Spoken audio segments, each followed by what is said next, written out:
Lord of the Mysteries Chapter 581. Translator, Atlas Studios. Editor, Atlas Studios. Only a single Black Death. The other ships are anchored beyond the Rorsted archipelago's confined because they're afraid of being discovered? This is good news. Klein retracted his gaze and deliberately bit his lip to express his agitation. After taking a glance at Helen's side profile, Mitha lit a torch and began swinging it to signal to the flagship. Before long, a dinghy came and took him and the disguised Klein back to the Black Death. As the dinghy was being hoisted up, Klein boarded another pirate admiral's flagship. Under Mitha's lead, he entered the cabin. Waiting for them up ahead was a blonde female attendant. She glanced at Helen with a cold stare before pointing sideways to the room. "Go in." This attitude. It's like meeting a love rival in the flesh. Both men and women fall to this Vice Admiral Ailment's charm. The cuffed Klein instantly increased his vigilance as he wore a heavy expression and followed the blonde female attendant into the room. He originally believed that he would immediately meet Tracy and obtain a chance to meet her in private. He was already ready to strike, but apart from a wardrobe, sofa, and full-body mirror in a cramped carpeted room, there was nothing. Could it be that Tracy has deliberately given Helen the cold shoulder to express her anger?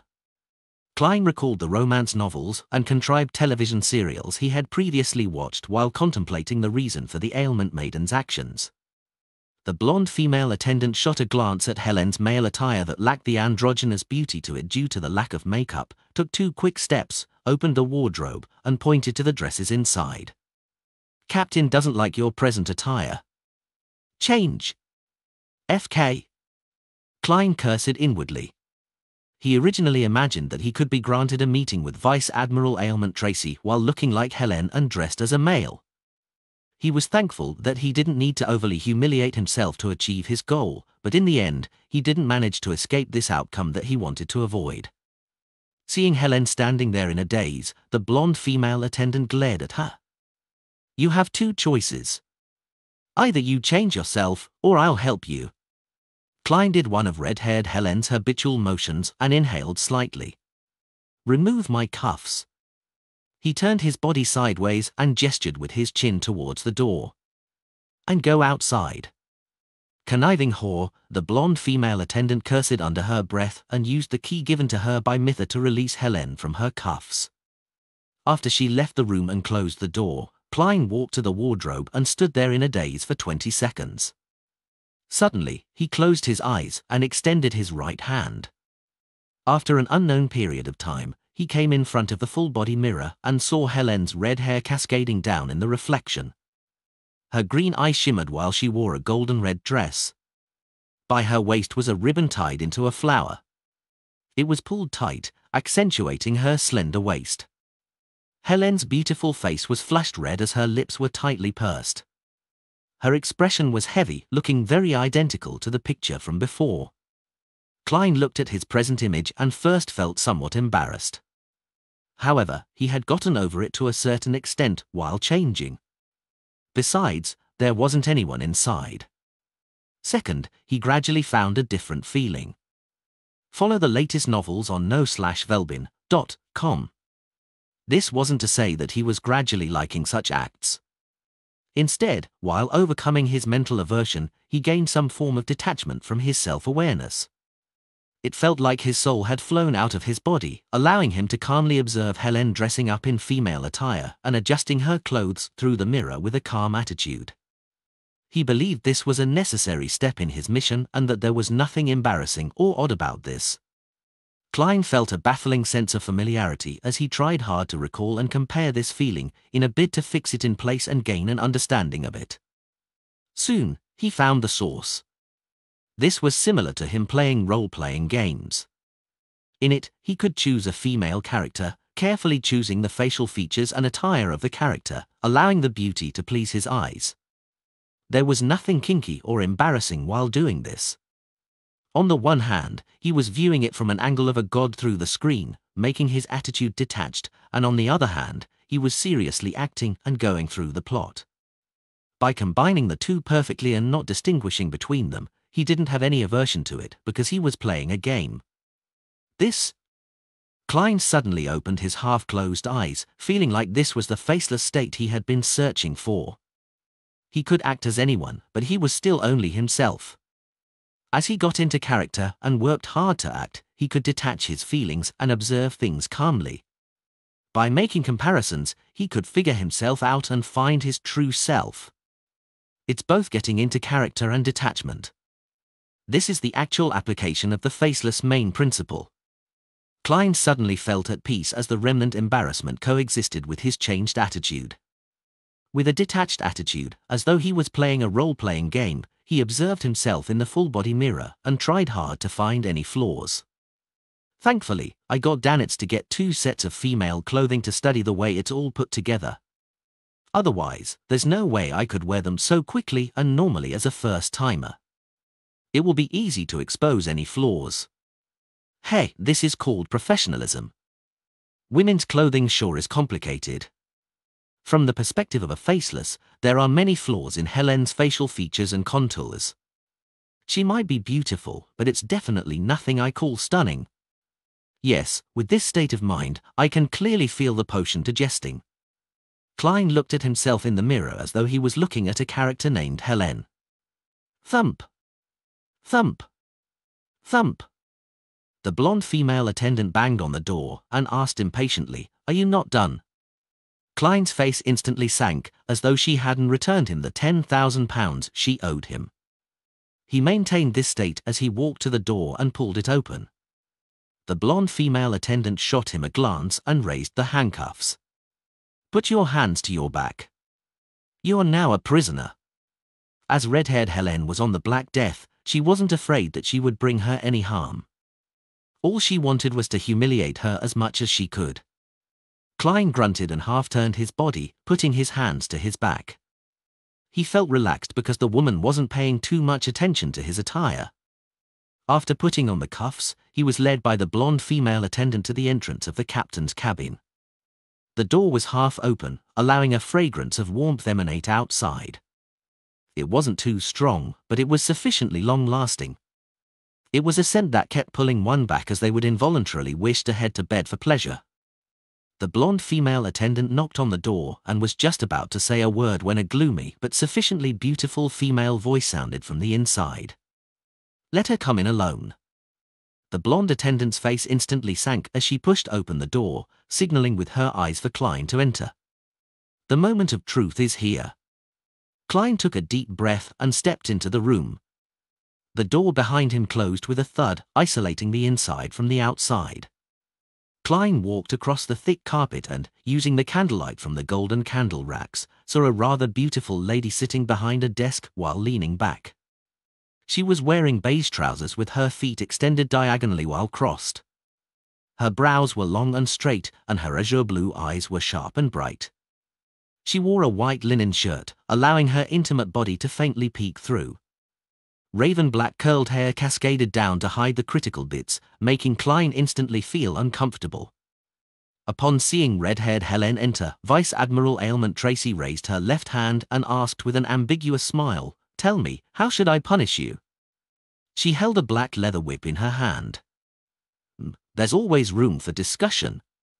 Klein lampooned to resist his discomfort. His eyes first moved upwards before leveling towards her.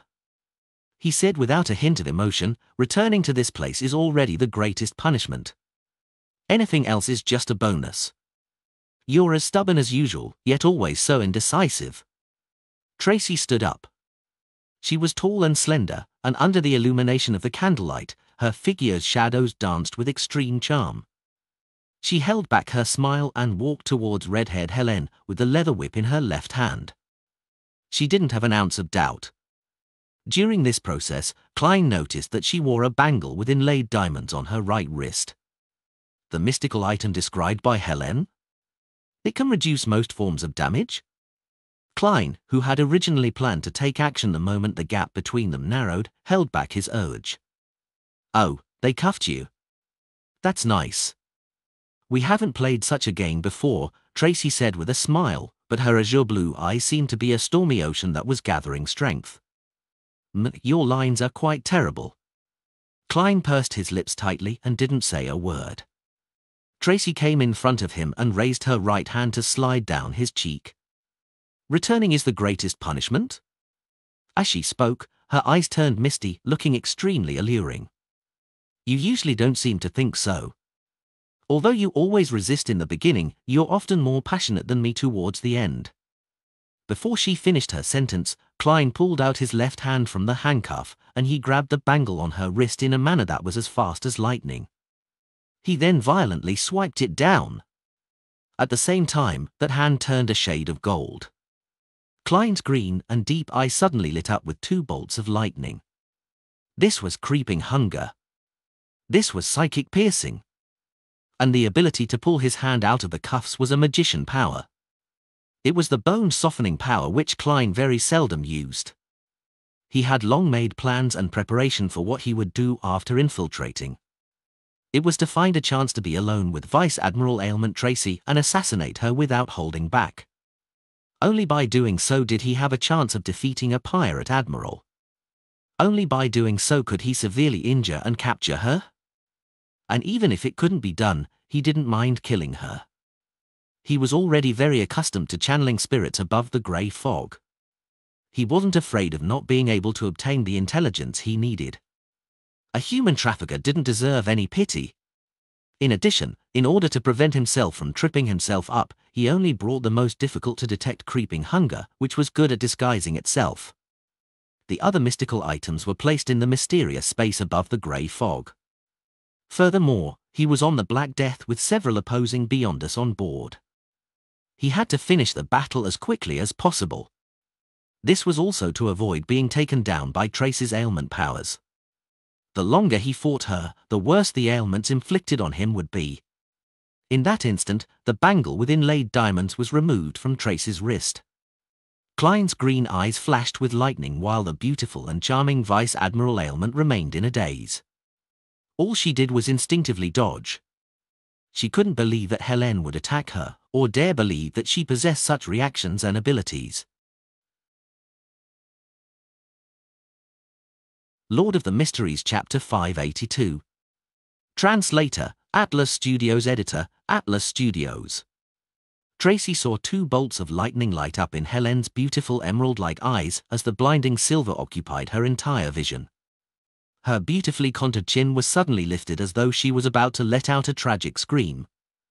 However, she stiffened on the spot, shattering like a mirage. The full-body mirror placed in the room cracked and quickly crumbled, scattering to the floor. Mirror substitution spell. Tracy's figure, in her pure white shirt, beige trousers, and black leather boots, appeared in the corner where the full-body mirror was located. Before she could catch her breath, she heard heavy footsteps and saw red-haired Helene's dress fluttering to the back as she charged forward like a chariot. The glove she wore on her left hand was pale and gloomy green. Klein had already switched to a zombie state. His muscles were taut, and his strength had increased substantially. His sleeves fluttered as he clenched his fist tightly before throwing it at Vice Admiral Ailment Tracy like an iron hammer. Bang! Bang! Bang! Although he continued maintaining Helene's appearance, his actions were like a ferocious beast's. He was fierce and formidable. As he bombarded Tracy with his punches and kicks, all she could do was desperately parry his attacks without having the time to use other Beyonder powers. If a Demoness of Affliction's corresponding Sequence 9 wasn't assassin, allowing her to have extraordinary combat skills and dodging capabilities, this barrage of attacks would have left her heavily injured. Bang! Bang! Bang! Klein's fist emanated a white, frosty air, causing Tracy to tremble with every time she made contact. Gradually, ice began to form on the surface of her body. This was a zombie's mastery of frost powers. Seeing her blood gradually stiffen, Tracy didn't hesitate and took the blow. Her lips turned pale as her mouth opened slightly as she let out a formless scream. Accompanied by this scream, a blue illusory halo surged out from her body. It left stacked layers of frost in its wake. In just 1 or 2 seconds, both of them found themselves in a frozen world. They were surrounded by thick and transparent ice, and there was loose frost blanketing the exterior. The two looked very close to one another, but they needed to break through the various obstructions to fight each other. A smile appeared on Tracy's gallant and brilliant face as a silent black flame ignited within her body. It quickly melted the surrounding ice as it began to launch a counterattack, allowing Ailment Maiden to grasp the advantage.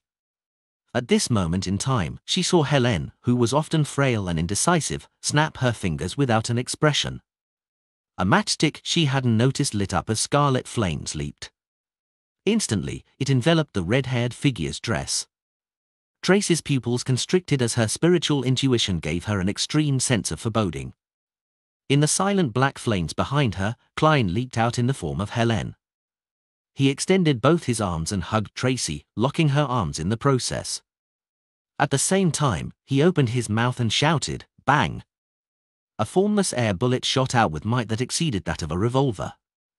It was comparable to the latest rifle models. It passed through the void and accurately hit the back of Tracy's head. OF. The bullet drilled through her skull, but Vice Admiral Ailment's figure suddenly contracted, turning into a broken black staff. Magic staff substitution spell. Tracy rapidly appeared diagonally across him. The buttons on her shirt dropped as she revealed a mesmerizing view of fair skin. However, what caught Klein's attention wasn't that but the blood on her palm. While Klein restrained Tracy, she had clawed behind her, ripping off a piece of fabric and injuring his thigh. At this moment, Tracy quickly opened and closed her mouth twice as illusory black flames appeared from her palms to burn the blood. This was black magic, a witch's curse. Klein couldn't help but tremble. A black flame ignited from within, from his soles to the top of his head. He was rapidly reduced to paper shreds. Just as he appeared in another corner, he felt countless invisible spider webs swirl towards him. Some were hard and attempted to bind him, while others were soft, in a bid to stimulate different parts of his body. Klein, who was a Beyonder who acted extremely calm during combat, felt his heart race as his ears heated up. His body turned numb and sore, having the discomfort of a cold while having the urge to have his blood surge downwards. Compared to Madame Sharon from Tin Gen City, Tracy's spiderweb was far more terrifying. Klein didn't dare to underestimate it as he immediately snapped his fingers. The snap ignited all the surrounding spiderwebs as scarlet flames extended from where they came from and surged towards Tracy like a tidal wave. Back in Tin Gen, Klein already knew that the spiderwebs from a demoness of pleasure were weak against fire. Instantly, the middle of the room became a huge ignited web. Tracy was caught by surprise as the flames swept towards her. Humph! She exhaled as an eerie blue illusory light surged outwards and froze her within a transparent but gigantic crystal. The scarlet flame surged over and kept melting the ice, but it gradually weakened. Klein didn't pick up the diamond-inlaid bangle because he wasn't sure what negative side effects it might have. To rashly use a mystical item without sufficient comprehension of it was highly likely to be harmful rather than beneficial. He straightened his body and opened his arms, letting his left glove be dyed in the lustrous glow of the sun. Priest of Light. At that instant, Tracy, who was hiding inside the ice, felt that extremely familiar Helen wore a holy luster. In between her brows, an unprecedented tenacity surged out. She was pretty and no longer frail. Like a blooming sunflower, she was like a flower of war stained with blood. Tracy shouted with a clearly hoarse voice, "Who are you? Why don't you dare to show yourself? While wearing a dress, using my own looks would look so odd. It's more suitable to use Helen's appearance." Klein detached himself as this thought flashed through his mind. Following that, he praised the sun. A magnificent pure beam of light descended with golden flames swirling around it. It completely blanketed the ice and Tracy. As the ice rapidly melted and vanished at a discernible pace, the bright and holy light dimmed before disintegrating. The color in Tracy's face drained as she did a somersault and agilely dodged Klein's psychic piercing from his switch to the interrogator soul, letting whatever damage she received happen inside the beam of light. The light of holiness was strong against the undead and corrupt, so it was only considered an ordinary sequence 5 strike on a demoness. Bang! Bang! Bang! Tracy did multiple somersaults and dodged Klein's air bullets, leaving holes in the carpet. As she rolled, her figure vanished from her enemy's sight. A demoness invisibility. Klein bent his back slightly as he was on high guard. He then used his spiritual perception and his sense of danger as a clown to seek out Tracy's location. However, he was unable to find her in that short amount of time. Furthermore, his forehead was heating up and his lungs were burning. His throat hurt and itched. He nearly couldn't keep himself from coughing any longer. No, I can't let this drag out any longer. Klein's thoughts raced as he suddenly laughed deeply. He then used a stiff male's voice and said, "Helen told me your secrets. She also told me all of her secrets." Before he finished his sentence, his spiritual perception was triggered. This was because he discovered an intense emotional fluctuation in a particular corner. The emotions of rage and hatred were impossible to hide from him. Klein immediately turned around and looked over. Instantly, layers of golden scales appeared on his left glove. His eyes were tainted with a pale gold color as his pupils turned vertical.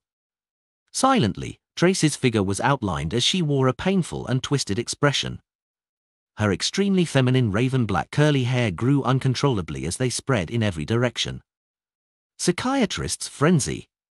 Tracy, whose emotions had been stirred, nearly broke down when faced with such an attack. She temporarily lost her reasoning. Klein took the opportunity and snapped his fingers. An air bullet crossed the distance between them, heading straight for Tracy's face that remained beautiful despite the twisted expression. Suddenly, a wisp of thick, raven-black hair swept over, changing the trajectory of the air bullet. It struck Tracy in the left shoulder, causing her clothes to tear and blood to spurt. Even her bones were exposed. Ah! Tracy let out a shrill cry as immense amounts of black flames spewed out of her body and enveloped her. Following that, thick ice crystals formed outside the black flames. Beyond it, raven-black curly hair that frantically grew wrapped Tracy, the black flames, and the ice in thick layers. It seemed to form a gigantic cocoon made of human hair. Bang! Bang! Bang! Klein's air bullets shot out one after another, but they only penetrated the black hair and got stuck in the ice. He paused and made his left glove emit the brilliance of the sun. At that moment, his throat itched.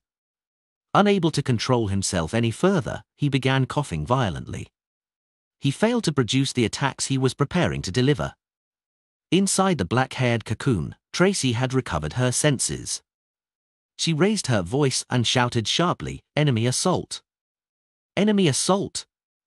At that instant, Klein paused for a second.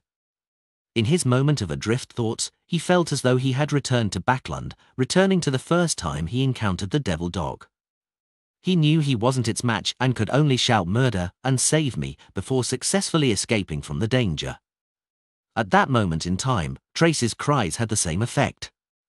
Even if there weren't a dozen Beyonders on the Black Death, the number was close to that. Furthermore, there were relatively many Beyonders of relatively high sequences. All latest novels on novelbin/.com. Indeed, killing a pirate admiral in a short period of time is too difficult, even if it's an assassination. Klein coughed twice and snapped his fingers. He stopped attacking and hesitating. He turned and ran for the window in the captain's cabin. The last thing he noticed was the diamond-inlaid bangle, but he didn't dare to retrieve it. Firstly, he was afraid that the severe negative effects would affect his escape, and secondly, he was afraid that Tracy would be able to lead a bunch of Beyonders to pursue him with the help of the item's location after she recovered. A pursuit at sea would then unfold. I can't be greedy. Klein turned his head and smashed through the window and fell onto the deck. Two pirates happened to come over as they thrust their cutlasses forward. OF. OF. Their cutlasses pierced through a paper figurine. Klein's figure instantly appeared behind one of the pirates as he extended his left hand, opening up a ferocious and creepy mouth on his palm. Creeping hunger bit down on its food while Klein lifted the pirate up before other Beyonders rushed over. He took wide steps and ran to the shipboard. Under gunfire, he plunged into the dark sea under the night sky.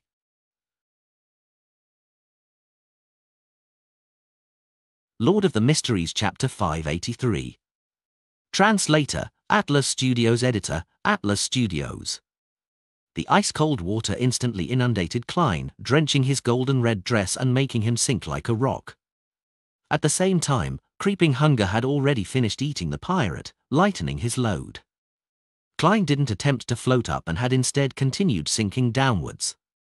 He could faintly hear splashing sounds across the distant waves.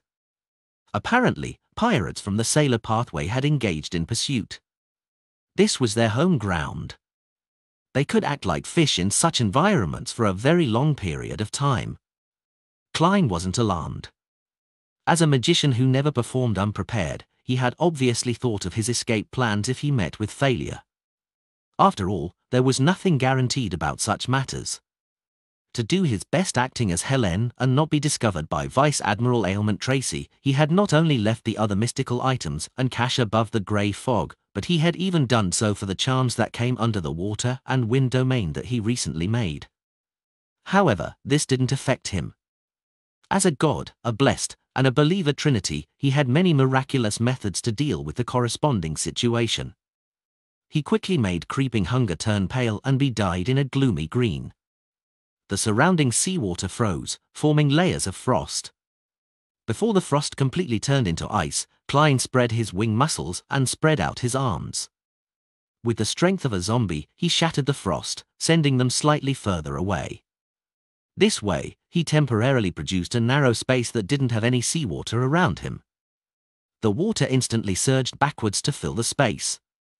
Klein extended his left palm and released the terrifying cold and spread it out, creating layers of ice walls. For a brief moment, he seemed to be encased in an ice prison. He could stand in it and produce sound, but he was only limited to that tiny space. Klein immediately took tiny steps in a counterclockwise fashion while murmuring blessings stem from the celestial worthy of heaven and earth, before rapidly letting his spirit body go above the grey fog. Just as his body appeared at the fool's high-back chair, he immediately picked up the sea god scepter which he had placed on the table. Without needing to identify anything, he selected the point of light representing German Sparrow, who had recently been promoted to a believer of sea god. Through a previously established connection, he raised the short milky white scepter and made the blue gems on it emit a blurry luster. He replied to his believer and augmented himself with all sorts of spells, including but not limited to underwater breathing, freedom of movement, and pressure resistance. Finally, he used a paper angel to interfere with any divination. He then ordered the nearby undersea creatures to help protect German Sparrow's escape. After doing all of this, Klein didn't delay and had immediately returned to the real world and gained control of his body. At that moment, the seawater's pressure had crushed the constantly melting ice wall and had retaken that independent space. However, Klein could already breathe easily and swim rapidly. Through the rippling but crystalline water, he saw fishes swimming towards him. A dark shadow rose up from beneath his feet as an unknown behemoth rapidly rose. It was a strange brownish-red creature that looked like a squid. It was so massive that its tentacles were enough to bind an entire ship. It spewed black ink and instantly dyed the surrounding sea black. The few sailor pathway beyonders who were pursuing Klein instantly saw black as their bodies turned numb. Unclear of what was happening, they immediately floated to the surface and dealt with the abnormalities in their bodies. By the time they dived down again to find the enemy, they had already lost track of Klein. At this moment, Klein was swimming at the bottom of the sea with great satisfaction. He even had the time to divert his attention to recall his failed operation and reflect on what he had done. I had sufficient preparations to act as Helen. Even Tracy, who had shared numerous nights with her on the same bed, couldn't instantly see through me. It accelerated the digestion of the potion. During this process, I still had to overcome my aversion and find a way to both get into character and be detached. This was extremely helpful to the digestion of the potion. I basically did the best I could for the battle. It can be considered a prepared performance, but I underestimated the strength of a Sequence 5 demoness of affliction and the experience of someone who inched her way to becoming Vice Admiral Ailment. Even though she lost her mystical item in the beginning, just my present strength and my mystical item weren't enough to kill her quickly, unless I had used the Sea God Scepter. But this is around the Rorsted Archipelago. Through today's battle, I can clearly tell that I lack a mystical item with powerful offensive abilities. Facing the reality of a failed mission, Klein was no doubt somewhat disappointed. However, he wasn't depressed, because this wasn't the end of this matter. He planned on writing to Mr. Azek to see if he was interested in the ancient chronicles related to death and if he had the time to pay a visit. Before Klein left the captain's cabin, he had snapped his fingers to ignite the male clothing he had left in the changing room, as well as any hair or skin he had left behind. This was to make it seem like he didn't wish to leave any traces, but it was in fact a form of concealment and deceit. Get latest novel chapters on November, elbj/n.c/om. What he was concealing was the hair and button he had secretly thrown into a particular room without anyone noticing after he entered the cabin. Having wiped away any traces of himself, Vice Admiral Ailment Tracy would mistakenly believe that the assassin was afraid of exposing himself because of the fear of suffering a remote curse. Then, it would be difficult for her to seriously get the pirates to check for any remnant items. With the hair and button, Klein could use divination to lock onto the location of the Black Death up to a certain amount of time. This way, as long as Mr. Azek was willing, he could bring him to Vice Admiral Ailment Tracy. Sigh, I originally thought I wouldn't need Mr. Azek's help. I thought I could succeed just by myself, alone. Ultimately, I fell just short. Klein sighed and felt a blow to his self-esteem. This was one of the reasons why he didn't seek Mr. Azek's help in the beginning. The other reason was that he wasn't certain that Tracy was in possession of the ancient chronicles related to death. If she really didn't have it, it would be rather awkward to have Mr. Azek make a trip for nothing.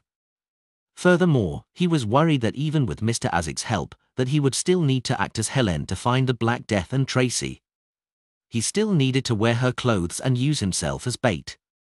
That would be too embarrassing to do it in front of someone he knew.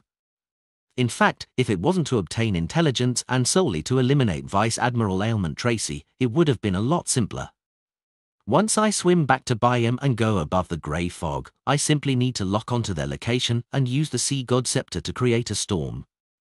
This isn't to say that a huge area of attack blast will definitely kill Tracy on the spot, but it will attract Sea King John Cotman's attention.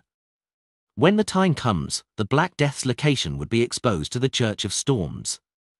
Sea King will happily take down Ailment Maiden. Klein shook his head with self-deprecating mockery.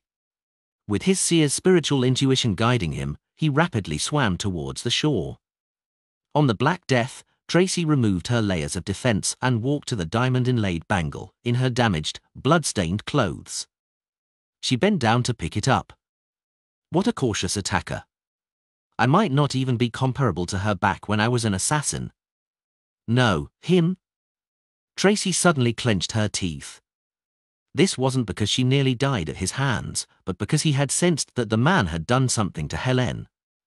According to the way Emperor Razel put it, she suspected that there was something green growing on her head. Helen, are you really that cold and heartless? No, perhaps she was forced. Tracy turned her head to look at the nasty wound on her left shoulder as she felt the heart-wrenching pain. If not for the strengthening of her physique brought about by the assassin and instigator sequence, with a significant enhancement in subsequent sequences, just that one blow alone could have made her lose her entire arm. She would be like those pirates who had their arms blown off by rifles. As the blood flowed and stained her vision red, Tracy got the blonde female attendant to enter and use her abilities to help her deal with her injuries, while instructing the surrounding pirates who had their eyes fixated on her to search for any items the attacker had left behind. Unfortunately, the pirates informed her that all of his clothes had been automatically destroyed. This made Tracy recall the snap the enemy had made before he left. She sighed once again. How careful! Furthermore, he's not one bit greedy. If he had taken the bangle, then I wouldn't need to worry about not catching up to him. Tracy waved her hand, motioning for most of the pirates to leave, leaving behind Wormtongue Mither King and a few high-ranking members of the crew. Third mate, go to Byam again. Perform a thorough investigation to figure out where the resistance found that Helen, Tracy ordered in a solemn voice. With great difficulty, Mither retracted his gaze from his captain's chest. All right. Tracy thought for a moment and added, spread this matter. Say that I'm seriously injured and will not be able to recover anytime soon. Also, first mate, immediately set sail. Don't stay here any longer. As she issued orders, silence was quickly restored around Tracy. Only at this point did she have the time to figure out which faction the attacker came from, why he would attack her, and what motives he had. Unfortunately, the more Tracy thought, the more puzzled she became. She had no idea what the truth was. Although she had many enemies, none of them possessed similar powers. Finally, she found a clue as she muttered to herself, creeping hunger? In the middle of the night, in a private harbor on Blue Mountain Island. Standing by the receding and advancing waves was a female figure. She was none other than Klein, who was still disguised as Helen. He circled under the water and quickly came onto shore. He infiltrated the house of a nearby fisherman and got some tattered clothes to change into before changing back into German Sparrow. Leaving behind the rather expensive dress as compensation, Klein rapidly left the private harbor and returned to the city of Generosity, Byam, before daybreak. He wasn't in a rush to meet up with Danitz. Instead, he found a random motel to stay in. He used a ritual and brought back Azik's copper whistle, other mystical items, and cash back to the real world. After confirming that he could divine the location of the Black Death, he blew the copper whistle. Lord of the Mysteries Chapter 584. Translator, Atlas Studios. Editor, Atlas Studios. After lowering the copper whistle, Klein had already activated his spirit vision. He saw illusory white bones being weakly thrown up from the ground as they slowly formed a gigantic figure. If the past scenes were like a fountain in a fantasy setting, then this was more like the flow from an ordinary reverse tap. The corners of Klein's mouth moved indiscernibly as he pretended as though he hadn't noticed anything amiss. After a few seconds, the skeleton messenger finally took form. Its nearly 4 meters body tore through the ceiling once again as the pitch-black flames in its eye sockets burned silently. Klein folded the letter he had finished writing and threw it up. He described in detail the tycoon, Jimmy Necker, in the letter. He mentioned the connections between the death chronicles found in the southern continent's Balam Empire's mausoleum, as well as the connection the item had with Vice Admiral Hurricane Chilangos and Vice Admiral Ailment Tracy. He also mentioned how he had successfully sneaked in, and although his assassination had failed, he had left behind something that could be used to determine the location of the Black Death. Of course, he didn't go into detail how he sneaked in. He had only roughly recounted Vice Admiral Ailment Tracy's combat techniques and style. After the messenger caught the letter with a swipe that could send an adult human flying, Klein coughed and cleared his throat. I already have a messenger. The pitch-black flames in the skeleton messenger's sockets clearly flickered before its body collapsed like a waterfall before drilling into the parquet. You don't have to be afraid of becoming my messenger anymore, right? Am I that detestable to your kind? Yes. These messengers from the underworld probably can't bear to leave Mr. Azik. After all, that's a direct descendant of death. There might not even be any skip in the generational line. You want to cozy up with someone powerful. I get it. Klein was just about to pack up and check out when his nose itched suddenly and sneezed. Achoo. Achoo. Cough. Cough. Cough. Mucus flowed out as he coughed. His forehead slowly but decisively began burning with heat. Oh no. Vice Admiral Ailment's ailment is still lingering in my body. And I confronted a 10 degrees Celsius cold wind in order to return to Byam. I really fell ill as a result. Klein used inferior tissue paper to wipe his mucus, contemplating whether to summon himself and act using a spirit body state so that his physical body could heal by itself. After serious consideration, he believed that it was impossible. Firstly, his physical condition would clearly affect his spirit body's condition. The two were closely related in some magical manner. Secondly, if he ignored it, his physical condition would definitely worsen. I'm becoming a little dazed from the fever. Klein touched his forehead and prepared to return to the Wind of Azurin to meet up with Danitz. Then, he had to consider if he should head to a hospital or clinic to buy some medicine. In the Berg household in the City of Silver. Derek finally obtained a radiant spirit-packed tree fruit from Hermit, and he successfully concocted the Solar High Priest potion. It was golden in color and had a scorching hot temperature. When Derek drank it, he felt the burning sensation in his throat. His eyes lit up suddenly as they grew brighter, like there were 2 miniature suns hidden in them. His body radiated concentric ripples of pure light as his exposed skin protruded to form black patterns that were visible to the naked eye. At the same time, his body hair grew longer, as though they were changing into feathers that were swirling with golden flames. Derek knew that there would be similar changes when consuming a potion at sequence 7. He didn't panic or become flustered. He clenched his teeth and repeatedly recalled that pain of him personally killing his parents and the hope that arose from the depths of his heart after meeting Mr. Fool. Despite being on the brink of losing control, he managed to persevere through it. After a while, everything abnormal about him was restored back to normal. However, the air he exhaled was mixed with the warmth of the sun. He felt that his body had become stronger again, and he had some considerable resistance against ailments and treacherous environments. However, that wasn't the main point. Derek liked the various theurgical knowledge that appeared in his mind.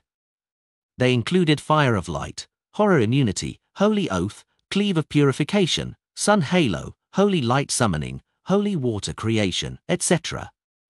Derek paced around in delight as he felt that the related theurgical spells he had were very suitable for him in dealing with the evil monsters that hid in the dark.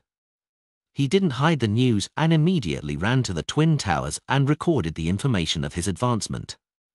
This way, after a preliminary inspection, he would have the qualifications to helm a small patrolling team as its captain. He could come into contact with more of the City of Silver's information.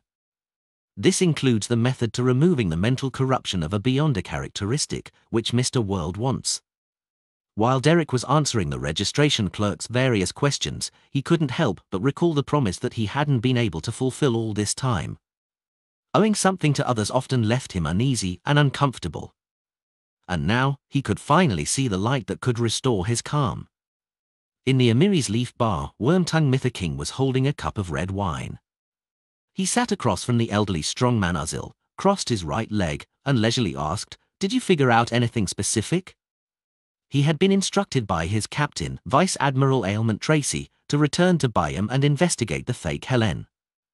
For this, he found Uzil, who had originally issued the mission. He couldn't directly seek out the resistance, because there was a small chance that they were cooperating with the fake Helen. To question them in person was no different from directly bringing his head to the Governor General's office in exchange for the bounty reward. Uzil pulled a chair and sat down. They didn't hide anything, but I can't be sure if they're speaking the truth or not. As you know, I prefer using fists rather than brains. They said that Helen was brought over by Blazing Danitz. He represented Vice Admiral Iceberg and hoped to establish a cooperative relationship with the Resistance. They wanted to provide a certain amount of help, and Helen was a way to express their goodwill. Blazing Danitz? Vice Admiral Iceberg. Mytha ruminated over the two names as his expression slowly turned solemn. He leaned back into his chair as he knitted his brows bit by bit. As one of Vice Admiral Hurricane's former captains, he was now the third mate of Vice Admiral Ailment's flagship. He was no stranger to the other pirate admirals, and he knew that Vice Admiral Iceberg was powerful and had a rich collection. With just one ship and a few subordinates, she was able to resist the other pirate admirals. In terms of strength, she was a little stronger than two of his bosses. More pertinently, Vice Admiral Iceberg seldom involved herself in the conflict between pirates. She sought information and explored the unknown to seek out treasure. She was more like an adventurer than a pirate. Why would she suddenly want to assassinate Captain? This doesn't suit her character. She previously suffered a setback because of Admiral of Blood's rumors. She should be focusing on seeking revenge on him. Mytha took a sip of red wine as he rubbed his forehead with his other hand. He temporarily stopped thinking about Vice Admiral Iceberg, and he placed his attention on Blazing Danitz. As he carefully recalled, his pupils suddenly shrank. He discovered that there were some recent problems regarding this fourth bosun of the Golden Dream he was familiar with. He laid a trap and killed Steel Mavetti, Blood Brambles Hendry, and Calm Squall. His bounty was raised to £4,200, and in a short period of time, he got embroiled in some matter, causing his bounty to rise again, reaching £5,500. This has already exceeded my bounty, Mither thought to himself silently as Blazing Danet's figure surfaced before him. He found him mysterious and terrifying. He advanced? Or did he receive some great benefits because of something? Mither leaned forward and put down the cup. He whispered seriously, I originally treated his bounty increase as a joke. But reality has informed me that Blazing Danet's is a great pirate worthy of a £5,500 bounty. Mither looked up and said to Strongman Uzil, help me seek out intel on Blazing. The recent ones. All latest novels on novelbin/.com. In the luxurious suite in the Wind of Azurin. When Danitz opened the door and saw German Sparrow, he glanced around warily before making way. How was it? Did the hunt succeed? He asked in excitement and curiosity after closing the door. Vice Admiral Ailment is a famous beauty. Back when I saw her, she was even more charming than I imagined. What a pity if she were to just die like that.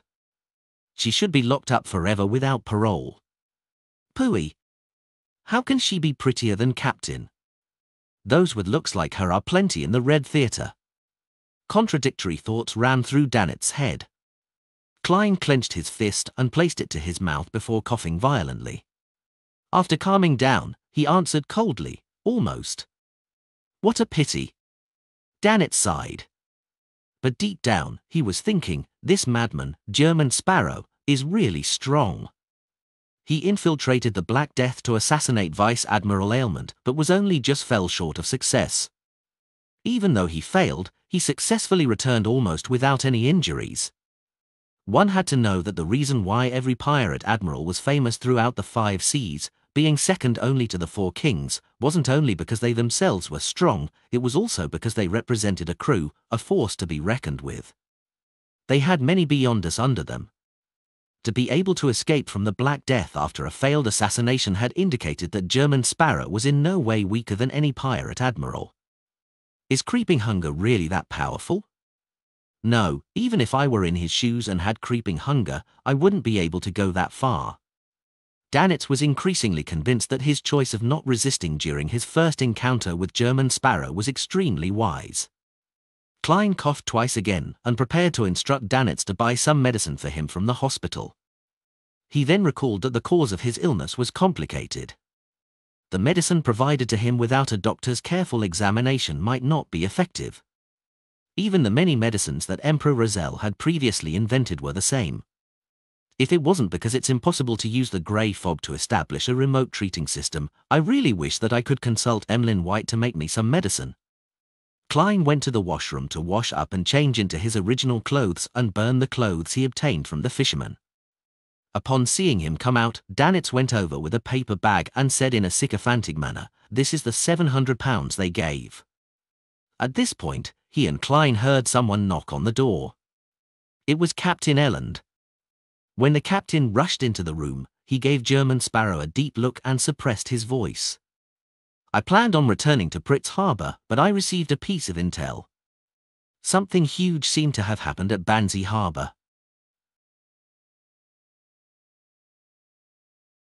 Lord of the Mysteries Chapter 585. Translator, Atlas Studios. Editor, Atlas Studios.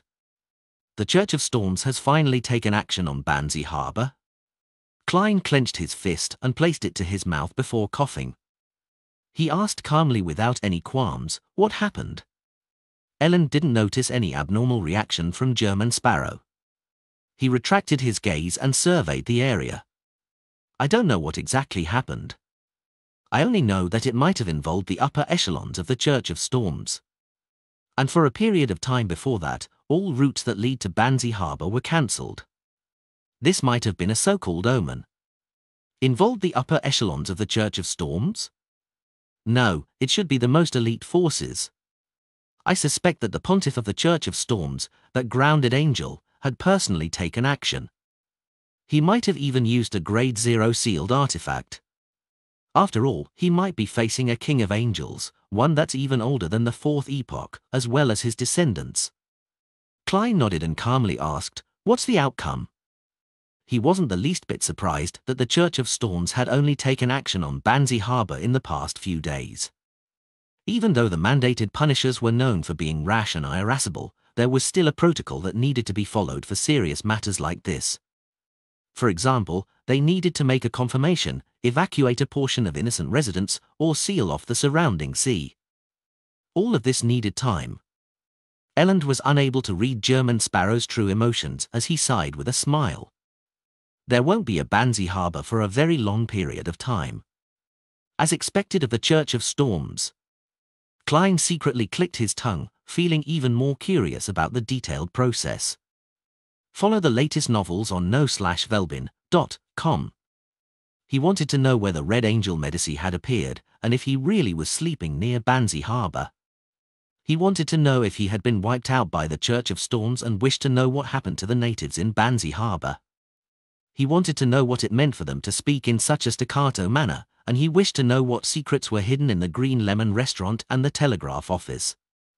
Unfortunately, with Banzi Harbor's destruction, it was difficult for him to obtain any actual answers. Perhaps the internal record of the Church of Storms would mention them, but Klein had no way of getting them. With the hanged man's rank, there was no way he could gain access to such confidential information. "I'll have to nurture Mr. Hanged Man into a high-sequence demigod before I can know the answers to my questions." Klein sighed silently and said without a change in expression, "That place is indeed very dangerous." Before he finished his sentence, his throat itched as he coughed violently. "You fell ill?" Elland asked, puzzled. He originally imagined that German Sparrow was like him, a Beyonder whose physique had been considerably enhanced. It was unlikely for Beyonders like them to fall ill before they grew weak from age. But from the looks of it, his previous guess might have been wrong. Klein answered tersely without giving an explanation. "A question of no value or meaning. It would be odd if he isn't ill after an intense battle with Ailment Maiden." Danitz grumbled in contempt from the side. Ellen chuckled and said, "I can recommend you an apothecary that's better than a hospital or clinic. That's his Beyonder job. He has a tiny herb store in the alley diagonally across Red Theatre. He's known for selling male enhancements, but that's not what he's best at." "Does every apothecary develop such medicine?" "That's right. It's absolutely one of the most profitable medicine-based businesses. It's only odd not to do it if they're capable of doing it." Klein nodded slightly in response. "Why haven't I heard of him?" Danitz asked, surprised. "He only came to Bayam in the past few months." "When was your last visit here in the City of Generosity?" Elland asked with a chuckle. "When I took your crappy boat." Danitz answered silently in his mind. He carefully recalled and discovered that in the past few months, apart from this period of time, he had passed by Bayam once during the early days of his vacation. At other times, he was drifting out at sea in search of treasure. Otherwise, he was at other places or harbors enjoying himself, so it was true that he wasn't aware of any minor changes in the City of Generosity. "I've already spent quite a few days in Bayam. I've been to the Red Theatre several times, but I've not heard anything about this apothecary. This can only serve to imply that his male enhancement medicines are limited in effect." Danitz bragged as he said stubbornly. Ellen smiled and didn't debate with the great pirate. Instead, he said to German Sparrow, "If it's only an ordinary ailment, the apothecary will only charge a slight premium. And for you, it doesn't matter if it's expensive. What's most important is to recover your health as quickly as possible. No adventurer wishes to stay in a sick state.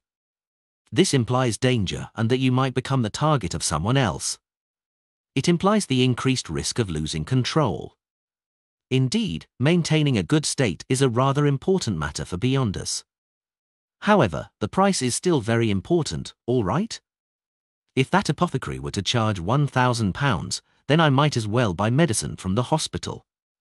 Or I can describe the situation of my illness and get that vampire, Emlyn White, to make me some medicine. Although I already have £6,000 in savings and have several Beyonder characteristics, I still need to consider it." I still want to add a mystical item with lethal offensive power and seek out clues to the high-sequence potion formula. Klein mumbled inwardly. High-sequence potion formulas were impossible to put a price on in this mysterious world. Therefore, Klein only thought of buying the relevant clues. After Elland left, Klein took the £700 and gave Danitz £200. Wearing his hat and holding his cane, he coughed and wiped his snot before stepping out the door in preparation to take a carriage to the vicinity of the Red Theatre. Danitz was very curious about the apothecary's medicine. He pasted 2 mustaches on his face, wore a cap, and followed. With Klein's guidance, he already knew that using a scarf to hide his face was an act that strongly attracted attention in Byam. He took his advice to buy some fake mustaches. In the alley diagonally across the Red Theatre, the moment Klein entered, he saw a man furtively come out of a nameless herb store. The moment the man saw someone, he hurriedly lowered his head and rushed off. "Don't worry. We won't be guessing what medicine you're buying." Klein coughed twice again, increased his pace, and walked into the dark herb store. He scanned the area and was surprised because the boss was someone he knew. The boss was wearing a black robe that resembled a village witch doctor. He was in his 30s, with black hair and brown eyes. His face was round and his body chubby. He was none other than the chubby apothecary who often liked to use sarcasm at the gathering held by old Mr. Eye of Wisdom in Backland. Klein had once recognized him at a circus. He stopped showing up at old Mr. Eye of Wisdom's Beyonder gathering because he left Backland. Klein coughed and took 2 steps forward. "Make some medicine for me." On the chubby apothecary's shoulder stood a round-eyed owl. The man and the bird looked up at the same time at Klein. After a brief examination, the chubby apothecary revealed a warm smile. "Friend, it's cold outside. Don't do those deeds out in the open, although it's true that it can be rather exciting." "What the hell?" Klein was first stumped before he understood what he was getting at. "When batting Tracy, I was influenced by her pleasure powers. Blood flowed down to my nether regions, and my desires undulated. This resulted in my body emptying out, making it faster and easier for the ailment to strike me. When escaping, the ice-cold sea was fine since I had surgical spells protecting me. But the wind on the way back was rather cold. It worsened my sickness. In conclusion, doesn't this look like getting sick as a result of having pleasure out in the open?" As expected of an apothecary, he has sharp eyes. Klein maintained a composed expression and just looked at him without answering him. All he did was wait for him to concoct the medicine. Danitz turned his head to look out the herb store as he held back his laughter with great difficulty. What dog's apothecary is this? He can't even distinguish the ailments released by Ailment Maiden. He thought in glee. When the chubby apothecary didn't get a response, he dully opened some cabinets, took out some common or strange herbs and insect carapaces, stuffed them into a paper bag, and handed it over. "Put it all in water and cook it for half an hour. Drink the liquid that's left over. For solely. It's a little expensive." Klein glanced at Danitz. The latter immediately took out the money automatically. As the chubby apothecary collected the money, he bent his back and suppressed his voice to say with a chuckle, "I have medicine that can make you stand out in that area. The kind that has mummy powder added. Need it?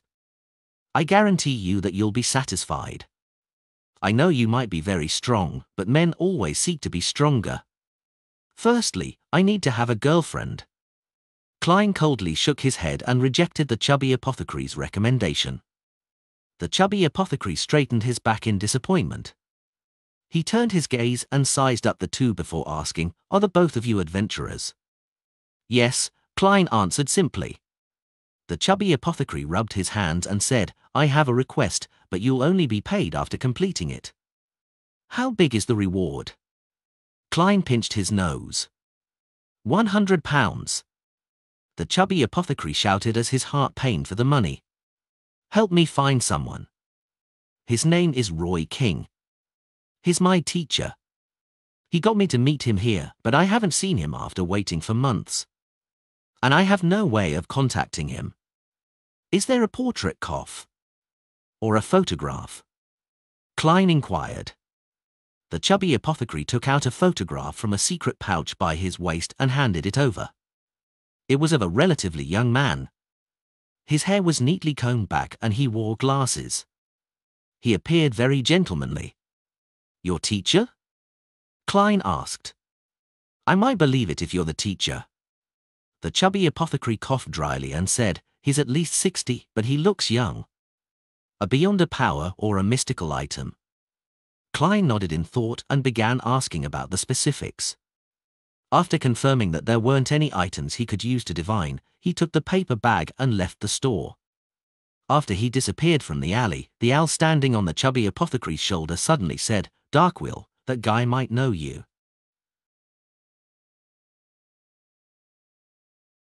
Lord of the Mysteries Chapter 586. Translator, Atlas Studios. Editor, Atlas Studios. What? He knows me? The chubby apothecary, Darkwill, was alarmed as he whispered back. The owl's round eyes looked ahead and said, "I noticed that he clearly paused for 2 seconds the moment he saw you when he came in. Perhaps he thinks someone like me doesn't match his image of an apothecary?" The chubby apothecary retorted. The owl spread its wings and landed. "Suit yourself if you wish to think so. What books have you been reading recently?" The fat on the chubby apothecary's face trembled. The owl replied sternly and seriously, "My reading is based on your knowledge standards such as those involving soccer. Unfortunately, the words you grasp and can teach me are limited. I have no choice but to read popular novels that have a lower requirement on one's vocabulary. Besides, they're all serialized on the newspaper." Darkwill chuckled. "I'll buy a recipe cookbook later. It's called Guide to East Balam Bird Culinary Methods." Without waiting for the owl to answer, his expression sank and he muttered to himself, "He knows me. He looks like the standard Lonese man. More than half his blood is at least Lun. I used a fake name to stay in a few cities in Lun. It's not odd to be recognized by him. But I still need to be on guard. If I don't receive any news about Old Man before March, then I have to leave this place." Having said that, he turned his head to look at the owl who was perched on his shoulder. "At times, you're still rather useful. No, your eyes and your body language tells me that your real thoughts are the darn it. I wanted to buy a pet that can help me beat monsters and gangsters. I sought out beyond ingredients of a potion recipe according to the standards of a dragon, but I ended up getting a silly bird who only knows how to read newspapers and plays. Darn it. I want to stuff another potion down its throat," the owl repeated like a parrot by mimicking the chubby apothecary's tone.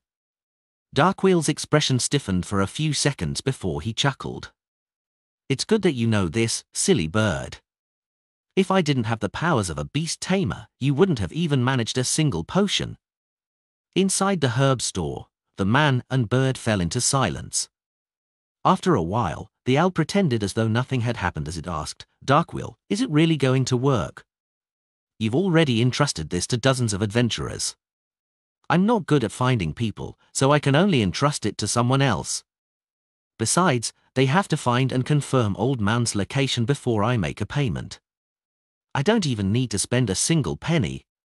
The chubby apothecary tea-scared as he said before he sighed. "Old Man always calls himself a lucky person and a winner of fate. He should be fine. Will the medicine brewed from this really be effective?" While returning to the Wind of Azure in via carriage, Danitz looked at the paper bag beside Klein. The things inside were black herbs, strangely shaped insect carapaces, and weirdly colored flowers. It didn't seem like anything reliable. Klein nodded. "Yes. You haven't drunk it?" Danitz subconsciously retorted. "I trust him. Although his mouth stinks and is rather vile, he has a rather kind heart. Besides, Captain Ellen believes that his medicine is sufficiently effective." As German Sparrow, Klein didn't respond to Danitz's doubts. He directly picked up the paper bag and threw it over. Without needing any spoken words, Danitz knew what he meant. He was in charge of brewing the medicine. Furthermore, he was accustomed to doing similar matters recently, so he didn't have any urges to resist. After returning to the Wind of Azure Inn, Klein got a chair to sit in while he watched Danitz light up the fireplace and prop up a pot. He then added water and the herbs into it. Leaning back, Klein felt his head feel groggy. He was very exhausted and felt like he could fall asleep at any moment. In order to wait for the medicine to finish brewing and for him to quickly resolve his illness, he forced himself to consider various problems to combat the fatigue. On careful consideration, during the battle with Vice Admiral Ailment, if I hadn't succeeded in sneaking in an attack on her and suppressing her from the very beginning, preventing her from getting into her rhythm until she eventually found a chance to force open a gap between us by turning invisible, then I might have not been her match. The two powers of invisibility and ailments are really like a bug in a game. Matched with an assassin's lethal strike and the interference of pleasure, it really makes one unable to find and hit her or escape. One can only watch their body gradually weaken and become inflicted with all sorts of ailments. One can even get mesmerized and give up resisting. On the one hand, it's because every sequence 5 is very powerful, as expected of the sequence just before a demigod. On the other hand, it's because Creeping Hunger's various powers aren't a good match.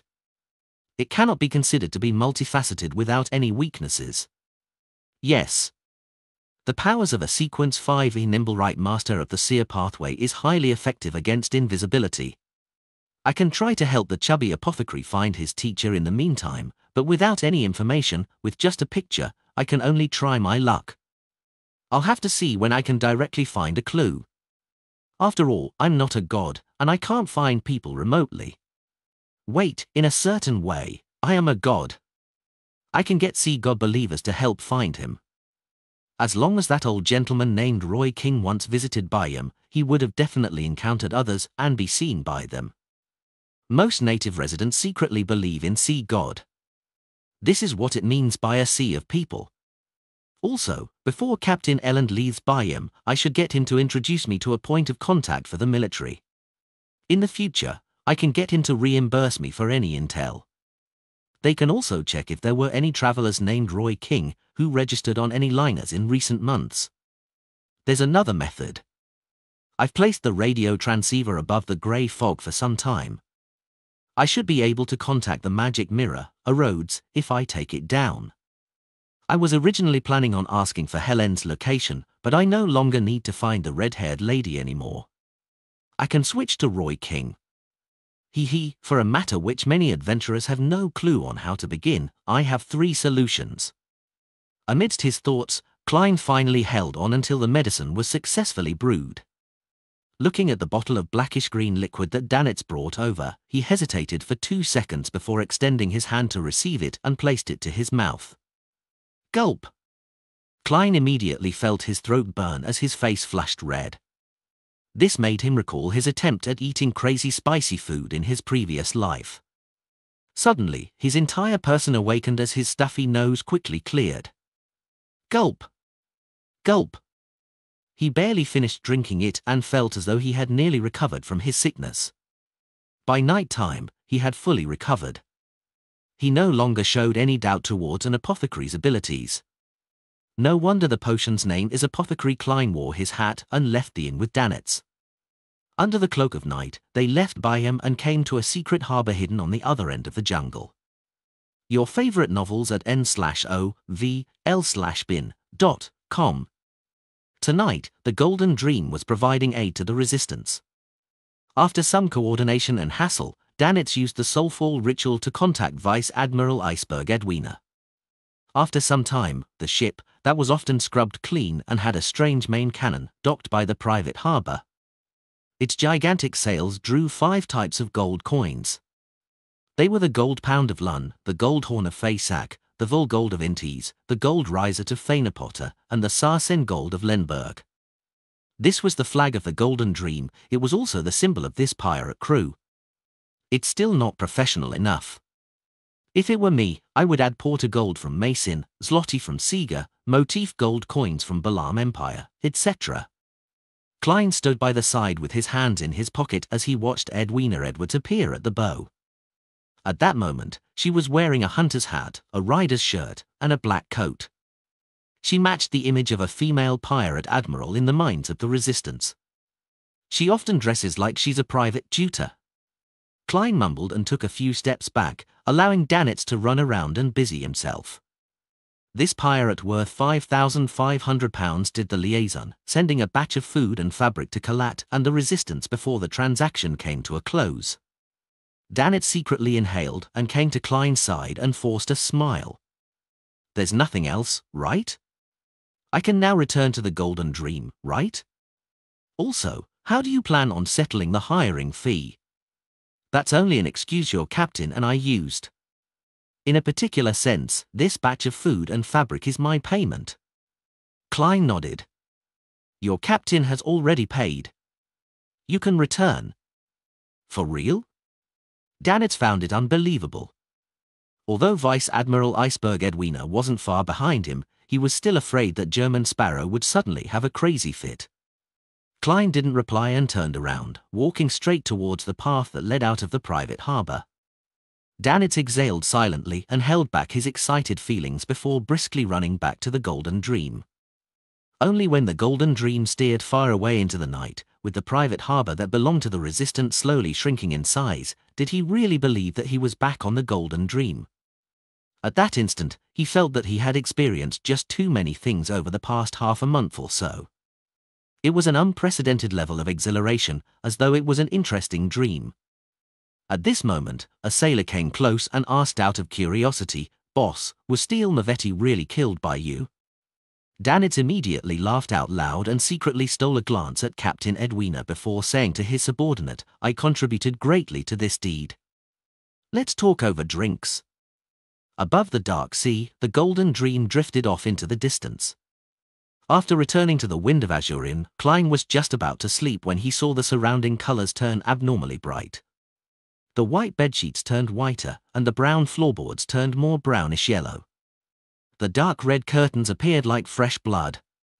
In the scene with all sorts of colors stacked upon each other, Azig Egger suddenly walked out from a rippling aqueous void. He was dressed in his usual shirt, bow tie, tailcoat, and a top hat. His skin was bronze in color and he had soft facial features. How enviable. I also wish to have such powers of traveling through the spirit world. Klein silently sighed as he smiled in greeting while maintaining his appearance. Good evening, Mr. Azig. Azig took off his top hat and looked at the rather unfamiliar face. Without finding it strange, he chuckled. Apologies. I came in a hurry. I should have knocked on the door. What's the exact situation with those death chronicles? Klein invited him to have a seat. He then described in detail things he couldn't explain in the letter. Towards the end, he mentioned in passing about the matter regarding Banzi Harbour, saying how it involved King of Angels Medici and his descendants. Azig leaned back into the chair and said with a frown, "There's such a name in my memories. He should have the two titles of Red Angel and War Angel. However, he had perished long ago." Perished long ago? Klein asked in surprise. Azig nodded and thought over it. I remember that he was killed by Blood Emperor Lister Tudor. Killed by Blood Emperor Lister Tudor? Klein's pupils shrank as he recalled the evil spirit that loitered in the underground ruins beneath Backland. It had claimed to be an innocent killed by the Blood Emperor. Lord of the Mysteries Chapter 587. Translator, Atlas Studios. Editor, Atlas Studios. Could it be that that evil spirit is Red Angel Medici, the King of Angels who once served that creator and was one of the founders of Rose Redemption? Klein instantly generated such a thought and began utilizing backward inference to seek out any traces or clues. The former holder of the Red Priest card was attracted to the underground palace because of a certain level of attraction and had died beside the Tudor descendants. The evil spirit I saw in my dream could easily kill a powerful dragon back when it was alive. It knows the potion formula of the mutant pathway sequence for, and even more. It's very aware of matters regarding Rose Redemption. The Orthodox churches that have existed ever since the Cataclysm don't know that the former Binzi and that the present Banzi has a descendant of the Medici family residing there, but the evil spirit was able to provide the corresponding information. There's a very high chance of deriving this from the death of Red Angel Medici. And this king of angels was actually killed by Blood Emperor Lister Tudor. Does this mean that the latter had already exceeded Sequence 1 and had reached the rank of true God as a Sequence 0 and could no longer be witnessed directly? That evil spirit said so itself that in the late stages of the Fourth Epoch, Solomon Empire's Dark Emperor, Tudor Empire's Blood Emperor, and Trunsoist Empire's Night Emperor were fighting for the position of Sequence 0 until Lister Tudor went crazy. Does this mean that from that point onwards, Blood Emperor was a half-crazy true God? Right, Mr. Azik mentioned in the letter that he lost his senses from merely being glanced at by Blood Emperor Lister Tudor. Back then, he was at least a sequence for demigod. To have such might, it can only be explained that Blood Emperor was at the true God level. Mr. Azik also described the revival of the true Dark Emperor in his letter. He described him as sitting on a gigantic throne as he overlooked the land. For the Dark Emperor to revive and return, there is a high chance that he was a true God at the Sequence 0 rank. If that were the case, the War of the Four Emperors was of a higher order than I previously imagined. It's no longer a battle of three Sequence 1s fighting for the position of Sequence 0. Klein connected all the dots from the past, gaining a brand new understanding of Fourth Epoch history. But as a result, many questions arose. If that ancient evil spirit really is King of Angels Medici, then the underground palace might very well belong to Blood Emperor Lister Tudor. Then, why would there be two thrones of equal standing? Why would there be 6 humanoid statues of the true gods? Why would the half-crazy Blood Emperor kill Red Angel Medici? After he became Sequence 0, which spot did he occupy? Firstly, Dark Emperor can be eliminated. It can't be Red Priest, right? Red Angel Medici was killed for its beyond a characteristic. But Red Priest and Dark Emperor do not seem like neighboring pathways that allow exchanging. I can basically confirm that the former is paired with the Demonis pathway. Yes. Captain mentioned before that consuming the potions of other pathways might not mean death, but there's a high probability of going mad and obtaining warped but terrifying powers. This matches Blood Emperor's half-crazy trait. In his final step, as there was no hope for Dark Emperor and any neighboring pathways, he took the craziest choice and switched to another pathway that's completely unrelated, becoming half-crazy as the price. But the same problem arises. Advancing to Red Priest requires King of Angels Medici to be killed, but before advancing, Lister Tudor wouldn't have been able to complete it by himself. Unless he had more Sequence 1s helping him or other Sequence 0 true gods. Upon realizing this, the statues in the underground palace suddenly flashed past Klein's mind. The Evernite goddess statue who used the moon as a pillow, the Earth Mother statue that hugged a baby in her bosom, the Lord of Storms statue that had lightning flashing behind him, the handsome eternal blazing sun statue, the tall and royal god of combat statue, and the god of knowledge and wisdom statue who wore a hood all cast ice-cold gazes at him from the darkness. At that instant, Klein couldn't help but tremble. However, he remembered that the 6 gods supported the Trunsoist Empire, not the Tudor Empire. All latest novels on novelbin/.com. The history of the Fourth Epoch becomes more harrowing and confusing the more you delve into it. Klein sighed secretly. What are you thinking about? Azik Egus noticed his pause. Klein said in passing, I was only thinking that since Red Angel Medici had long perished at the hands of Lister Tudor, then who is the god of weather who has a following in Banzi Harbour during the recent centuries? And what's the reason for their odd behaviour? With this in mind, Klein came to a pause. This was because the matter regarding Banzi Harbour was unlike what he imagined. He originally believed that Red Angel Medici was asleep there, but to his surprise, he had long perished. In that case, the secrets underlying the Green Lemon restaurant and the telegraph office became even more indecipherable. He had no way of deducing anything without any further information. The more he thought about it, the more horrified he became. Could that evil spirit have expected such an outcome when he indicated Binzi Town? That might have been a required step for him to escape the seal. Should I tell this matter to Mr. Azik and gain his opinion? Yes, I'll let Miss Magician, who's in Backland, to monitor the area and see if there's any abnormalities. If there's none, it can wait till I return to Backland and contact Miss Sharon.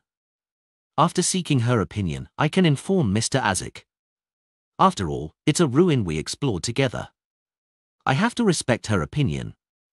If there are any abnormalities, then the matter can only be expedited due to the seriousness of the issue.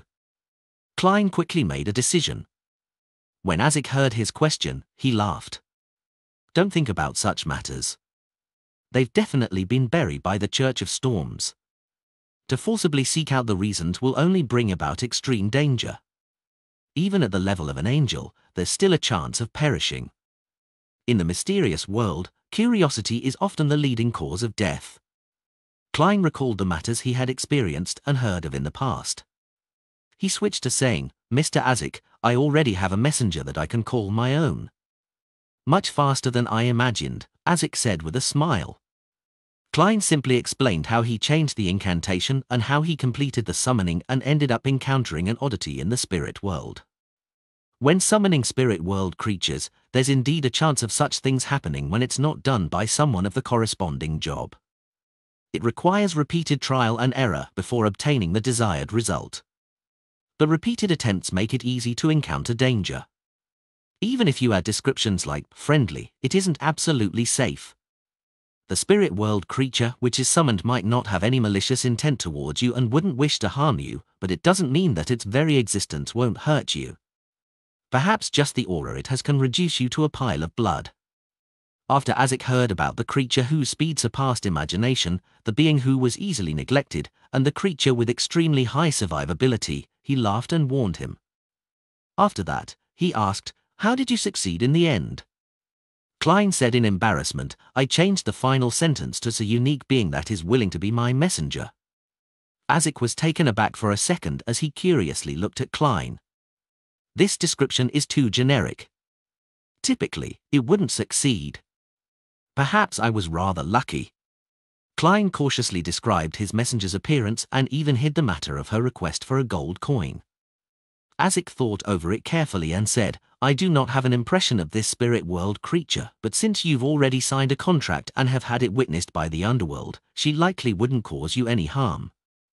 However, before you fully understand her, try not to get her to do anything apart from sending letters. All right.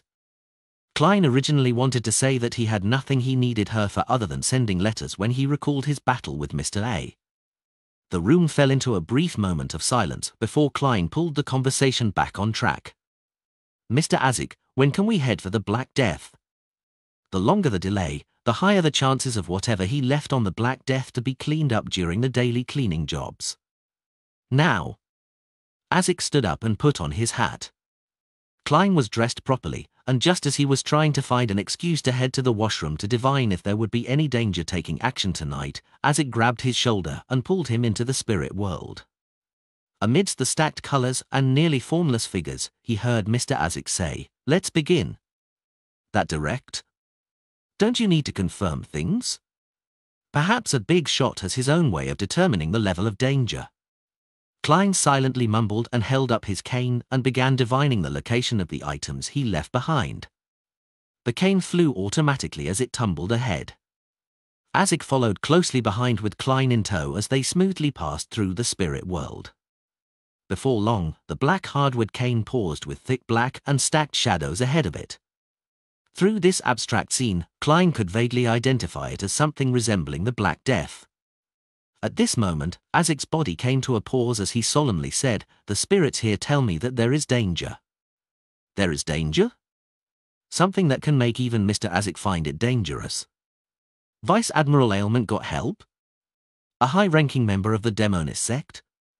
Klein frowned suddenly. He fully believed the judgment of the big shot, since Sequence 7 of the Death Pathway was spirit medium. After advancing to the realm of demigod, being able to notice this was considered very normal. Isaac half closed his eyes for 2 seconds before opening them. But the problem isn't serious. Let's enter. Problem isn't serious. That's probably the case when it's directed at you. The corners of Klein's mouth twitched as he decided to change his looks. This way, even if he was no match and had to flee pathetically, he didn't have to be afraid of someone coming to knock on his door. In an instant, Klein possessed a distinctive broad chin and cold blackish-green eyes. His hair turned brown and was tied into a bun at the back of his head like an ancient warrior. he had disguised himself as the former owner of Creeping Hunger, Vice Admiral Hurricane Chilangos. Azik gave him a glance as the surroundings suddenly seemed to plummet as all sorts of bright colors flew by. In a blink of an eye, Klein found himself in Ailment Maiden Trace's captain's cabin again. This gallant and brilliant female pirate was wearing a different white shirt. On her left shoulder was a clear bandage, while her black hair was coiled up instead of cascading down amorously. Faced with this sudden visitor, she didn't show any panic but smiled. At this moment, a gentle female's voice from a difficult-to-identify location sounded. "It's you?"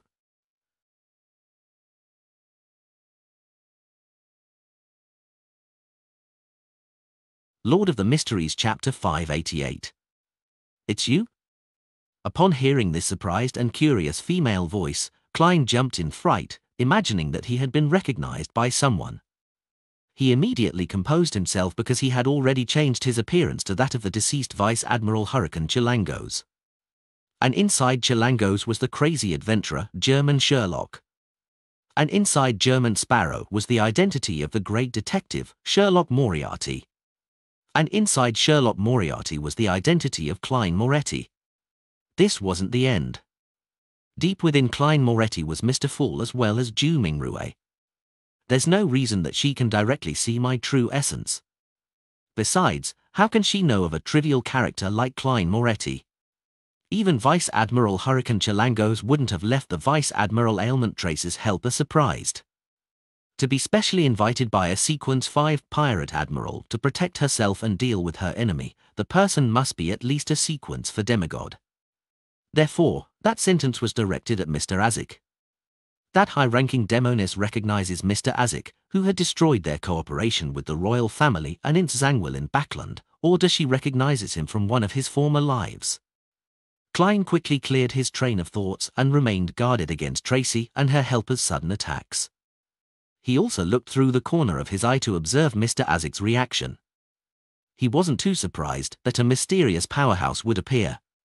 Firstly, this was because Mr. Azik had already given a warning, and secondly, it was because he believed that Vice Admiral Ailment Tracy wasn't a self-conceited person. To almost be assassinated without knowing the assassin's backing faction and motive, there was a high probability that she would leave the sea around the Rorsted archipelago to seek help from the upper echelons of the Demonist sect. The only thing hadn't expected was that her helper would arrive so quickly.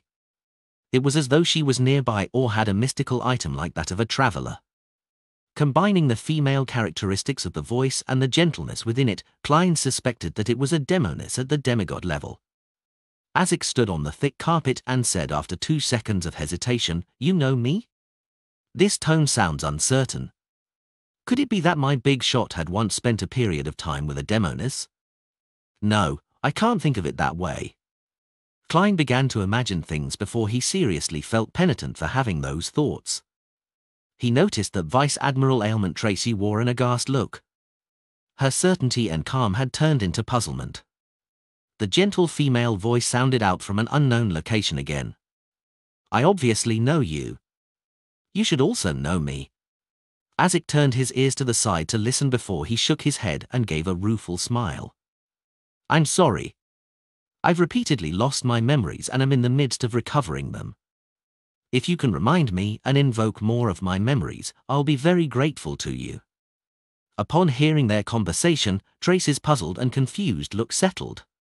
She cautiously swept her gaze at Klein but frowned when she saw Vice Admiral Hurricane Chilangos' face.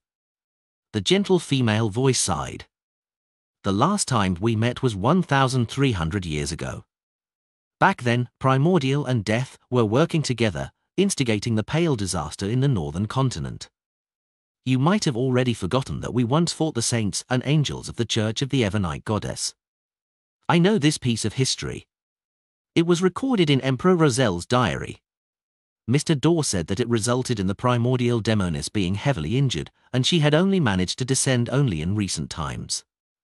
As for Death, he directly perished and created the Berserk Sea that separated the northern and southern continents. The Demoness sect and the forces of Death had previously cooperated, so it's no wonder that a demigod-ranked demoness knows Mr. Azik. Man, she's also a monster that has lived for at least 1,400 years. Klein thought with a creative mind. Following that, he felt puzzled again. He originally imagined that Mr. Azik had suffered heavy injuries from being glanced at Blood Emperor Lister Tudor during the War of the Four Emperors, which resulted in him constantly losing his memory and forgetting his past. However, what the demigod-ranked Demonis indicated was that not only did Azik survive the War of the Four Emperors, but he had even participated in the Pale disaster many years later. He didn't seem to have any problems in between. Azik closed his eyes as though he was trying to squeeze out his memories. After a few seconds, he asked hesitantly, "Katerina Pelle?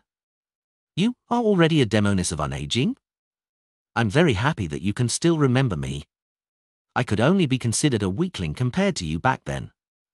A figure outlined itself beside Vice Admiral Ailment Tracy. She wore a simple and pure white gown which had high slits that revealed her flawless legs. Her skin was as white as snow and as tender as a young maiden's. The woman had black hair and blue eyes, and she looked elegant and pretty. She had an indescribable charm. She looked towards Azik Eggers as a faint smile curled at the corner of her lips. More than 1,000 years have passed. It's a cause for celebration for us to meet, alive. Balaam Empire's Mr. Death Consul. Mr. Azik was Balaam Empire's Death Consul. This is the name of a later potion in the Death Pathway? This Demonis of Unaging Katerina Pelle looks like she's in her 30s. She's elegant and pure, yet she exudes a mature charm. Wait, why am I thinking of this? Her pleasure charms are already that potent? Klein hurriedly moved his gaze away and nearly had to use cogitation to calm his emotions. Without waiting for Azik to say a word, Katerina Pelle said with a melodic voice, "I'm curious over why you would still be constantly losing your memories. I remember that it only happens for your pathway during the undying stage. Dying once every 60 years to revive again and forget the past. However, you have long advanced past that and escaped from that curse. What happened to you at the end of the Pale disaster?" The 7 gods had fractured back then and treated each other as enemies.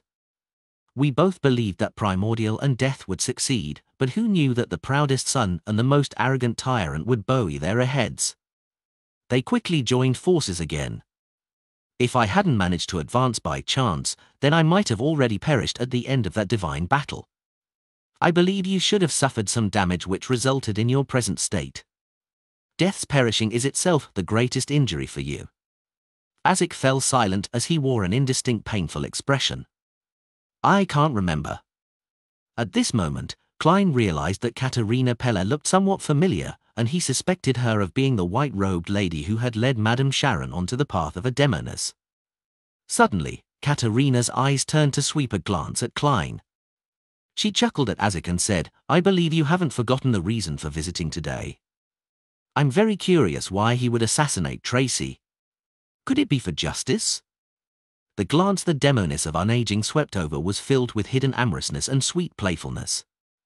She resembled an underage young maiden, and her facial features and bearing had magically accentuated that feeling. She didn't have the jarring feeling of a mature lady acting young at all. At that moment, Klein viewed her as a maiden who was 16 or 17. She can already perfectly present every charm a woman can bring. She has the skin, facial features, and bearing to match it. As expected of a Demonis of Unaging, Klein had already attempted to use cogitation to resist this indescribable charm. He took the initiative to look at ailment maiden Tracy. "Do you know the tycoon named Jimmy Necker?" Tracy gaped her mouth before closing it again. She replied blankly and aggrieved, "Who is he?" "You might not know him. He once collected a batch of ancient chronicles related to death. He died at the hands of Vice Admiral Hurricane Chilangos," Klein said, while bearing the appearance of Vice Admiral Hurricane Chilangos. 1827. Tracy narrowed her eyes. She wore a dazed look before turning angry. "You came for those documents. It really is in your hands." Klein determined based on her tone. He answered indifferently. "That's right." Tracy inhaled slightly and said, "Where's Helen? Did you do anything to her? I know she's still alive. If something happens to her, my spiritual intuition will tell me." Klein didn't attempt to speak ambiguously as he directly answered her. She has already returned to Intes to lead a brand new life. Tracy's expression sank. A storm raged in her eyes as the aura of a pirate admiral fully revealed itself. However, as it casually swept his gaze over and instantly made her calm down. The corners of her lips curled up. That batch of documents from the mausoleum of the Balaam Empire's royalty is indeed in my hands. But I wasn't interested in it. I flipped through it casually before handing it to the sect. Even if you had succeeded in assassinating me, you wouldn't have received it. I didn't read it much, so even if you channeled my spirit, I wouldn't be able to reproduce it. Unfortunately, I can't bear to part with my life, otherwise, it definitely would have been interesting to see your disappointment. Klein calmly said, "No, I won't be disappointed.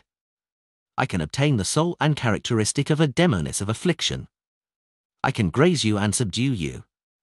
As he spoke, he raised his left palm which had creeping hunger on it. It was in the shape of a black glove. Tracy narrowed her eyes. The look in her eyes became extremely dangerous, like a provoked tiger. If not for the two high sequence beyond us beside her, she might have already attacked. And the moment Klein finished his sentence, he noticed something amiss. I'm not acting as German Sparrow at the moment, so why am I speaking in accordance with his persona? Klein was alarmed as he suspected whether he had been too into character recently. Remember, you can only be yourself. I cannot be influenced by the character I act as because of prolonged acting. This will cause me to become lost and result in losing control. He quickly reflected on himself and added his conclusions into the acting principles of a faceless. Noticing his brief silence, Isaac looked at Katerina Pelle and said in his usual tone, "Can you copy a set of those documents for me?" "That's not a big problem." Katerina gave Tracy a glance. "Any requests?" Tracy stared at Klein and said with a clearly hoarse voice, "Tell me where Helen is." Klein withdrew his thoughts and looked at her before looking at the pure demoness of unaging, Katerina. He had already made his decision, but he couldn't help but feel hesitant. He turned to look at Mr. Isaac and discovered his warm smile. He wasn't urging him or forcing him. Klein retracted his gaze and simply said, "I refuse." Follow the latest novels on no/velbin.com. Lord of the Mysteries Chapter 589. Translator, Atlas Studios. Editor, Atlas Studios. For an instant, Klein imagined that Tracy would directly attack him, as her face was already flushing red with anger.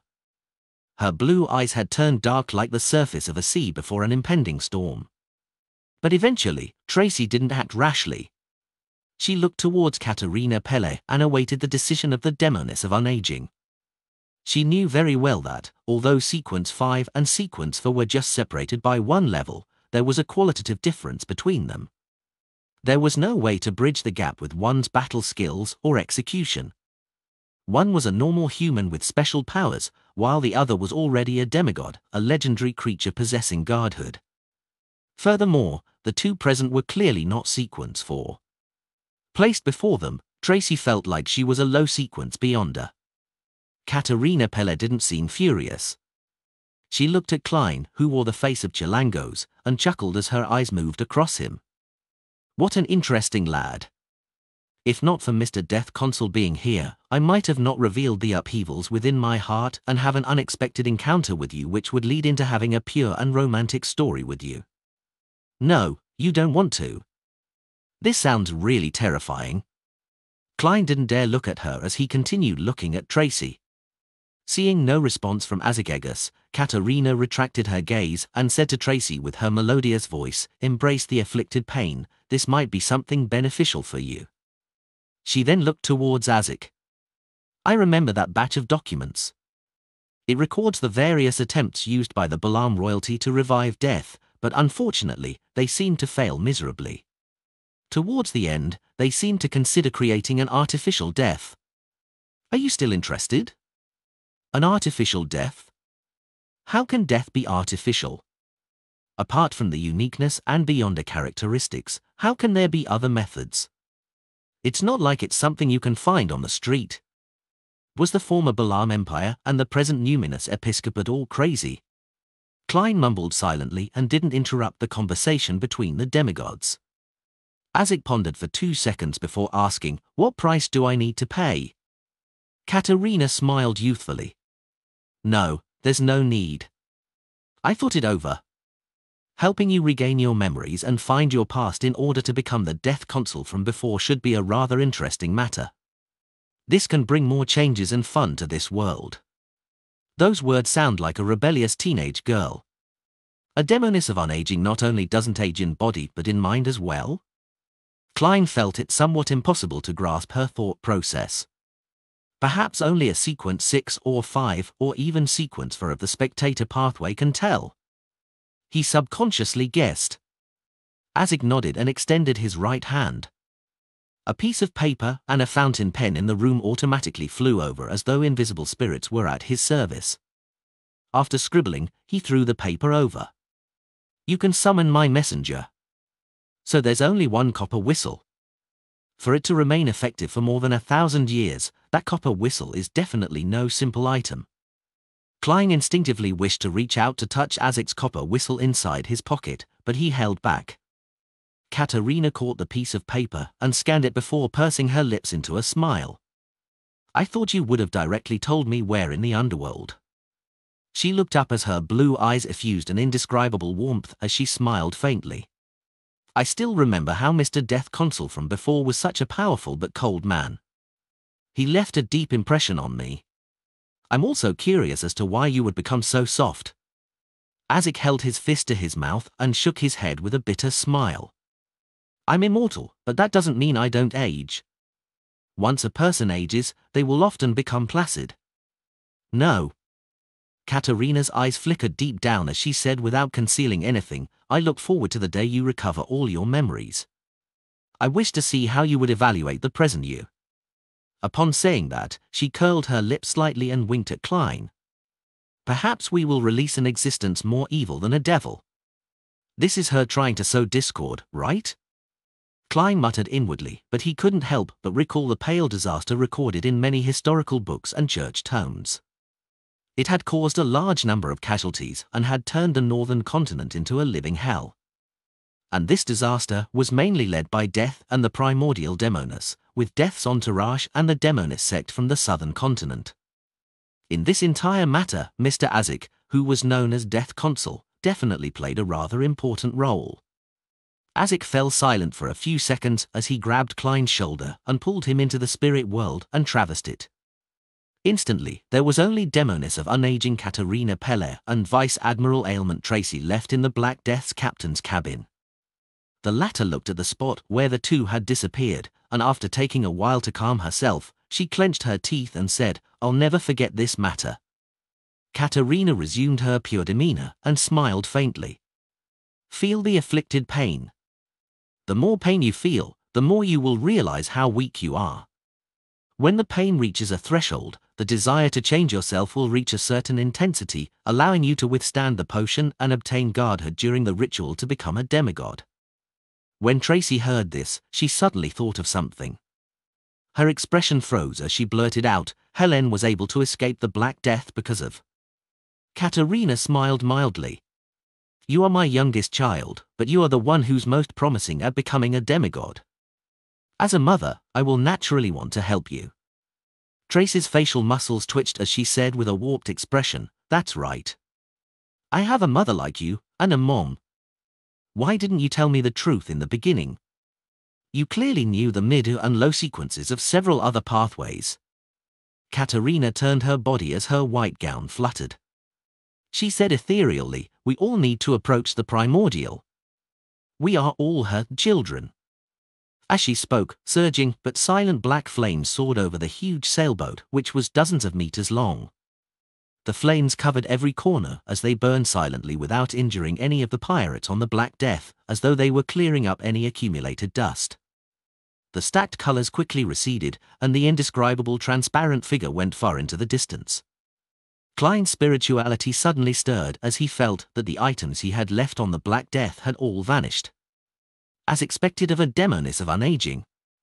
Klein sighed. Just as he was about to say something, he felt himself plummet. He had left the spirit world with Azik. He found themselves in a mountain valley with a river flowing. There were fertile fields with a manor and town that was built in a lonely style. Klein looked around him and discovered that he was standing in a dark cemetery that had long been abandoned. "Mr. Azik," he shouted in puzzlement. Azik walked to a grave with a broken tombstone that was covered in weeds. He said solemnly, "After meeting Katerina Peller, I recalled some matters again. I once told you that in a particular dream, in one of my lives, I had a daughter. She had soft black hair and enjoyed sitting in a swing I made myself while requesting sweets from me. When traversing the spirit world, I suddenly sensed the call of my bloodline." Klein was infected with his emotions as he asked solemnly, "Is this her?" Azik nodded and crouched down.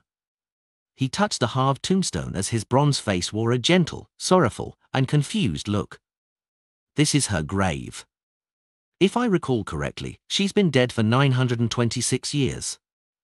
926 years. Klein wanted to say something, but he was stopped by that extended period of time. Updated from no/v/e/pound/in.co/m. If it wasn't for the churches compelling people to be buried in cemeteries and providing a certain degree of surveillance, it would have been hard to find this grave and tombstone, since there hadn't been any all-out wars since the Fifth Epoch. A human's life was on the order of decades, but this was 926 years. After a long moment of silence in the cemetery, Azik got up again and grabbed Klein's shoulder. "I'll send you back first." After a few minutes of traversing the spirit world, Klein saw the white bedsheets and yellowish-brown floorboards. Azik pressed down on his hat and said in a deep voice, "I'll continue my journey while you continue on your adventures." Klein nodded. Just as he was about to say something, he saw Mr. Azik curl his lips and smile. "Were you afraid that I would become an evil person like a demoness after fully recovering my memories?" Before Klein could reply, Azik sighed. "I'm also very worried. But I have a greater desire for discovering myself." After saying that, the surrounding aqueous void around him rippled as he vanished from the room. For a long period of time, Klein stood in his spot, silent. He shook his head and laughed silently as he consoled himself, "Perhaps when the time comes, I'll already be a powerhouse at the level of angel. I can establish a treatment facility that treats antisocial personalities and have Miss Justice be the head doctor." Retracting his thoughts, Klein sat down and habitually reflected over his operation. "I originally thought that I could graze a demoness of affliction and obtain Death's chronicles while making further progress in the human disappearances.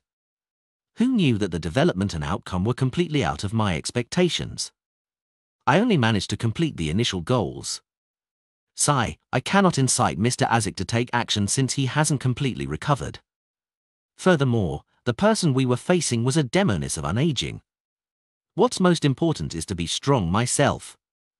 Relying on myself is better than asking for help from others. On careful consideration, I do rely on myself most of the time.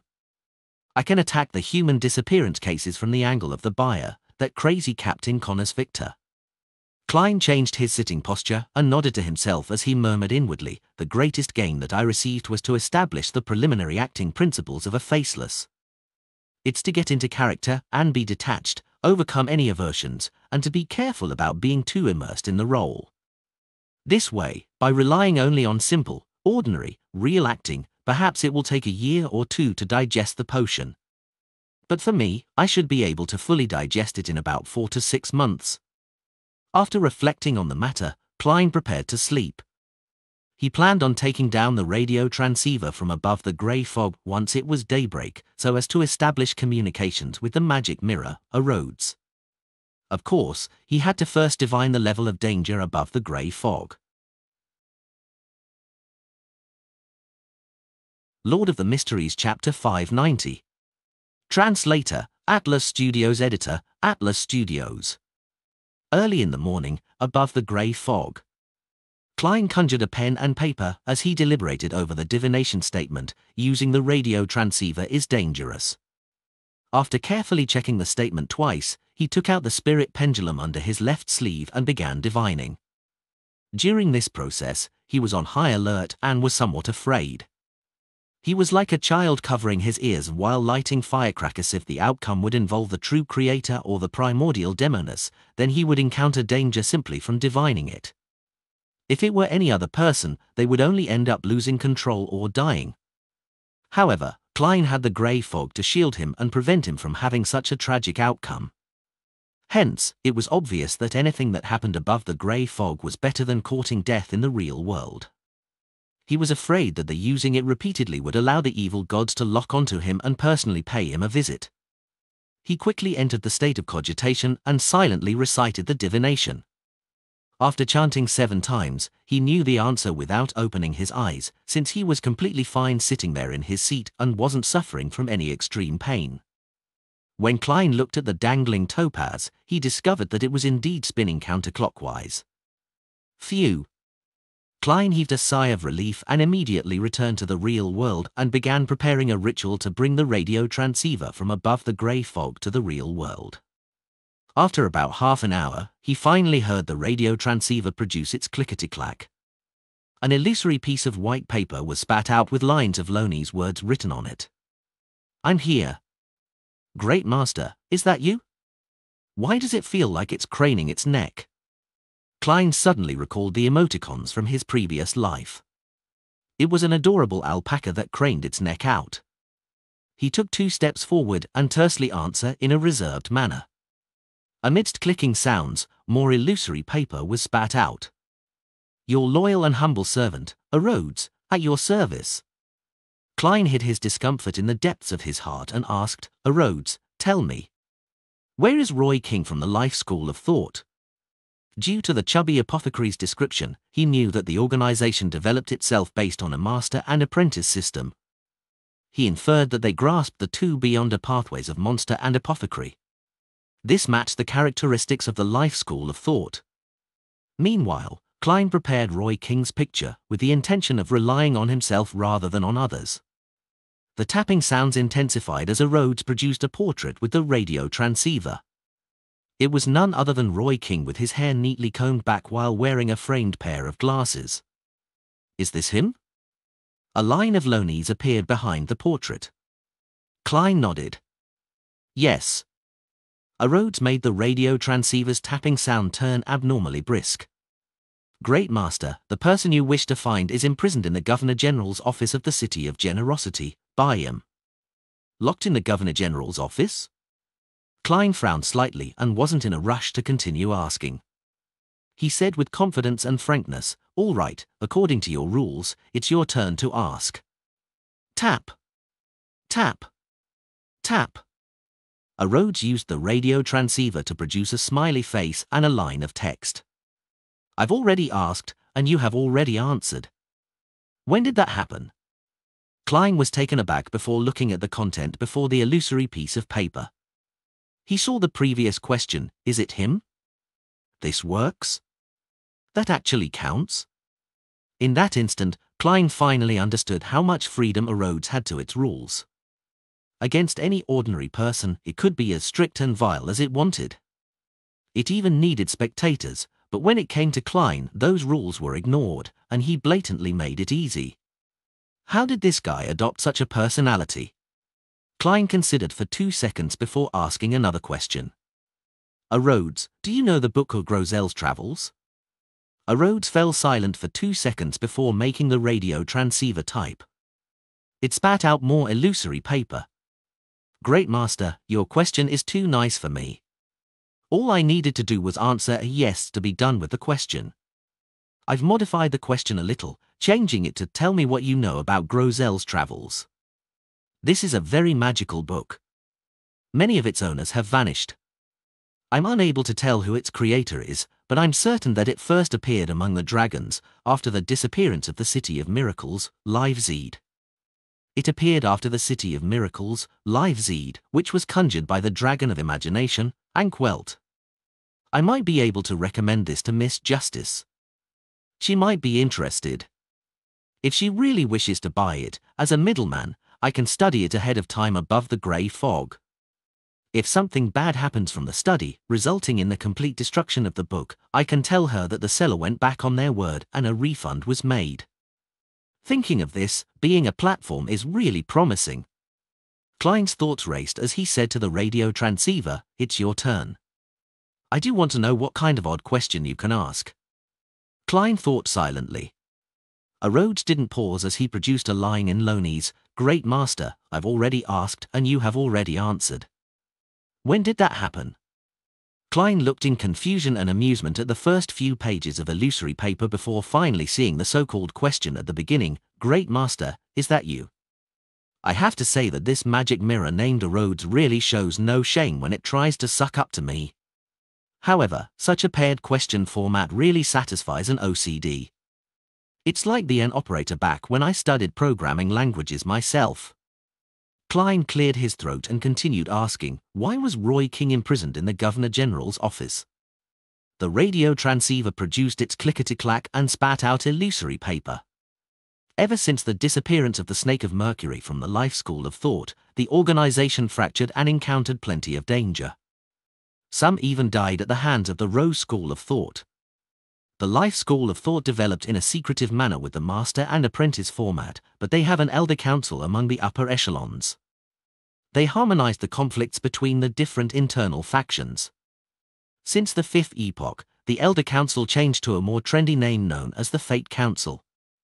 There are 7 councillors, and the Snake of Mercury is the president. Roy King's teacher is one of the Fate councillors and had got into trouble after the Snake of Mercury's disappearance. And before this, he had handed an important sealed artifact of the Life School of Thought to Roy King. This is the reason why Roy King was secretly captured by the Lund military. The disappearance of the Snake of Mercury? Klein instantly made the connection to Will Septin, who was hiding in Backlund, as well as the other Snake of Mercury that had been pursuing him without ever showing its face. Klein suspected the other Snake of Mercury to be Angel of Fate, or a Boros. The Life School of Thought Snake of Mercury is definitely not the one searching for Will Septin, as he has had plenty of opportunities to contact his organization and not be missing. Perhaps it's Will Septin or a third snake. This cannot be determined. Klein gently nodded and said to the radio transceiver, "Ask. I'm sure you haven't asked me any other questions." Let's see what you'll ask." I have to say, people have a little bit of masochism in them. Others are afraid of Rhodes's questions, but it has already waved off 2 questions for me. Now, I do wish for it to formally ask me a question. Klein waited with piqued interest. Tap. Tap. Tap. The radio transceiver's sound suddenly became somewhat solemn as the illusory piece of paper spat out with increasing difficulty. "Well, Great Master, what should I do to be a better, loyal, and humble servant? I've underestimated your bottom line?" Klein restrained his exasperated expression as he replied in a deep voice, "Just maintain your present state. Follow the latest novels on no/velbin.com. All right." The tapping sounds became lighter again. "The aura is about to disperse. Your loyal and humble servant, Rhodes, awaits to be at your service." Finally, Rhodes added a drawing of a hand waving. "It's really talented." That's right, it's not hard for a magic mirror that knows so much to know such things. Klein watched as the radio transceiver turned silent. He took a few steps and sat by the edge of the bed, considering the matter regarding Roy King. He had no intention of infiltrating Byam's Governor General's office and rescuing Roy King under the military's tight security. This was because he didn't know the man at all, and he hadn't even seen him before. The only connection they had was through the chubby apothecary. The basement of the Church of Storms definitely has many Beyonders locked up there. But what has that got to do with me? Klein chuckled as he shook his head. In the information provided to him by Rhodes, Klein noticed that the mystical item which Admiral of Blood Senior had, which made him sufficiently lucky, came from the Life School of Thought. There was a high probability that the faction backing this pirate admiral was the Rose School of Thought. They were taking advantage of the Snake of Mercury's disappearance, so they could kill members of the Life School of Thought. This also reminds me that I need to be more careful than before when dealing with pirate admirals. Vice Admiral Ailment Tracy had gotten Demonis of unaging Katerina Pelle without any notice. The other pirate admirals wouldn't be without their supporters. They often represent a faction, an organization. Admiral of Blood is backed by the Rose School of Thought, while Admiral of Stars is backed by the Moses Ascetic Order, as well as for our Tarot Club. The backer of Admiral Hell is likely the Numinous Episcopate and the King of the Five Seas. As for Vice Admiral Iceberg, she's likely backed by the Church of the God of Knowledge and Wisdom. The backers for Vice Admiral Deep Sea and Vice Admiral Dusk are currently unknown, but it's definitely impossible that they relied solely on themselves to reign supreme over the seas for so many years. Now on second thought, which faction was backing Vice Admiral Hurricane Chilangos? The one that gave him creeping hunger, or the unspeakable organization that instigated him to assassinate Duke Negan? Yes, I must be careful not to expose my intention of hunting pirate admirals in the future. Furthermore, I can only make one attempt and immediately distance myself if I fail. As Klein's thoughts varied, he suddenly thought of something. The paper crane that was personally folded by that snake of Mercury, Will or Septin, was still with him. Lord of the Mysteries Chapter 591. Translator, Atlas Studios. Editor, Atlas Studios. Klein's memories of the paper crane were still fresh on his mind. Back then, Will or Septin had used this item to locate Dr. Aaron's astral projection and injected information into him while he was dreaming of the spirit world in his dreams. It created a revelation that evolved into a specific dream. Klein later exchanged a paper crane he had folded himself for Will or Septin's and had gone above the grey fog to make a divination. He failed to gain any effective conclusions until Dr. Aaron's wife got pregnant. By calculating the time and from his understanding of the situation between a sequence 1 and sequence 0, he guessed that Will or Septin was performing a cyclic restart, and he guessed that Will was in an intense battle with another snake of fate for the position of sequence 0. And the nightmare that came with the paper crane was only an auxiliary outcome. Its true purpose was to help Will or Septin secretly become a fetus. Follow the latest novels on no/velbin.com. What was most humorous about this matter was that the paper crane that Klein had folded had ended up being treated as the original from Will or Septin, and the Nighthawks had used even cruder means to replicate one to swap them. Will or Septin's paper crane had always been above the grey fog after I had thrown it up there. I nearly forgot about it. Performing divination on it can only gain an extremely vague revelation. If there weren't any other developments, it would be hard to infer that the child conceived by Dr. Aaron's wife was Willa Rhodes. On the contrary, Willa Rhodes can use it to locate it in the spirit world, just like how a Rhodes can rely on the grey fog's aura to connect to the radio transceiver via the spirit world.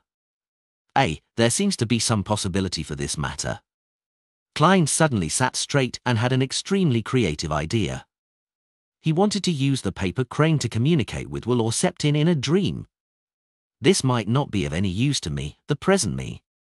There might even be certain hidden dangers, but if Will or Septin is really the snake of fate from the life school of thought, my act of providing him with intelligence will definitely win me a favorable impression. Towards an existence at the level of a king of angels, it's necessary to make investments ahead of time. If I wait until he's really born, I might be repaid dozens of times over. Since I won't die from trying, I can still revive if I die. Although Klein had such a thought, he was in fact very cautious. He planned on divining the danger above the grey fog before deciding on executing his plan. After busying himself and confirming that the danger involved was acceptable, he used a ritual to bring back the paper crane from above the grey fog into the real world. Perhaps it was because it came from a sequence 1 snake of fate, the paper crane didn't exhibit any peculiarities from its prolonged stay above the grey fog. It remained ordinary. I hope the aura above the grey fog didn't neutralize its uniqueness, otherwise, Will or Septin won't be able to locate it. The sequence before Snake of Fate is Soothsayer. Would this matter already be within Will or Septin's expectations? The reason why he chose Dr. Aaron is because he's my friend. And by doing so, he can establish a connection with me? Am I being too narcissistic? However, this question is worth suspecting. After Will Septin used the paper crane to locate Dr. Aaron, he could have directly reincarnated, so why did he repeatedly make him have nightmares? Furthermore, the dream also indicated the struggle between the snakes of fate. To an ordinary person, they would neither understand it or play a meaningful role in this matter. Isn't this like using a gaze to entice a blind person? Will Septin created the dream for me? Klein frowned slightly and had certain guesses. He suppressed his puzzlement and picked up a fountain pen. As he filled it with ink, he considered a sentence to leave on the paper crane to garner Will Septin's attention. What should I write? Klein recalled what Rhodes had informed him about the situation with the life school of thought, and he felt that there was one line that could encompass everything while feeling extremely fresh and filled with emotions. That line was, "Your home blew up." This sentence is overly crude and direct while lacking manners. Besides, Will Septin might not be the president of the life school of thought. Klein deliberated and slightly spread open the paper crane. On the different surfaces, he wrote different words that formed a very short sentence: Roy King has been captured. After doing all of this, Klein put down the fountain pen and placed the paper crane into his wallet, just like Dr. Aaron had done before. In the periphery of the Rorsted Sea, on a gigantic fog-covered island far from the main sea routes. Amidst a shrill cry, a blue bird of prey that resembled a shadow had plummeted from the sky and crashed heavily into the ground. It sent soil scattering as its blood splattered. Alger Wilson remained cautious. He stood far away and raised his left hand, which had an iron-black ring on his thumb. He pointed it at the terrifying beyonder creature known as a blue shadow falcon. On the tip of the ring was a spike-like protrusion. It was tainted with old blood, looking ancient and sinister. This was the mystical item he had bought from an artisan using Steel Mavetti's bounty. He publicly claimed that it cost him £5,200 despite it actually only costing £3,100. The ring's name was Whip of Mind. It could deliver irresistible intense mental damage to an enemy. Apart from that, it could strengthen Alger's mastery of various weapons, therefore, it wasn't actually very expensive. Back then, the artisan and his friend had two mystical items. One was the Whip of Mind and the other was the Ring of Witchcraft. The latter had more abilities and high adaptability while costing almost the same as the former. It was a better choice, but after serious consideration, Alger still chose the Whip of Mind. He believed that without such an item, his hunting of the blue shadow falcon would be several times more difficult. This was because it was a beyonder creature that could fly. And reality had proven that his judgment was right. For this, Alger was willing to experience a constant headache, a nagging feeling that made him want to slam his head into a wall. After waiting for several minutes, he saw points of light float up from the blue shadow falcon. 6 crystalline feathers condensed around its wing as Alger heaved a sigh of relief and walked over. He had a flaxen cloth tied around his forehead, and embedded inside it was a blood-red gem that emitted a light that resembled the moonlight. This was meant to be the Vampire Baron inheritance for Emlyn White, but Alger wasn't in a hurry to complete the transaction after obtaining it.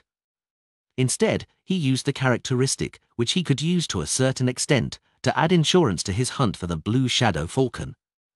At times, being a middleman is rather nice. Alger put away the 6 crystalline feathers as he sighed silently.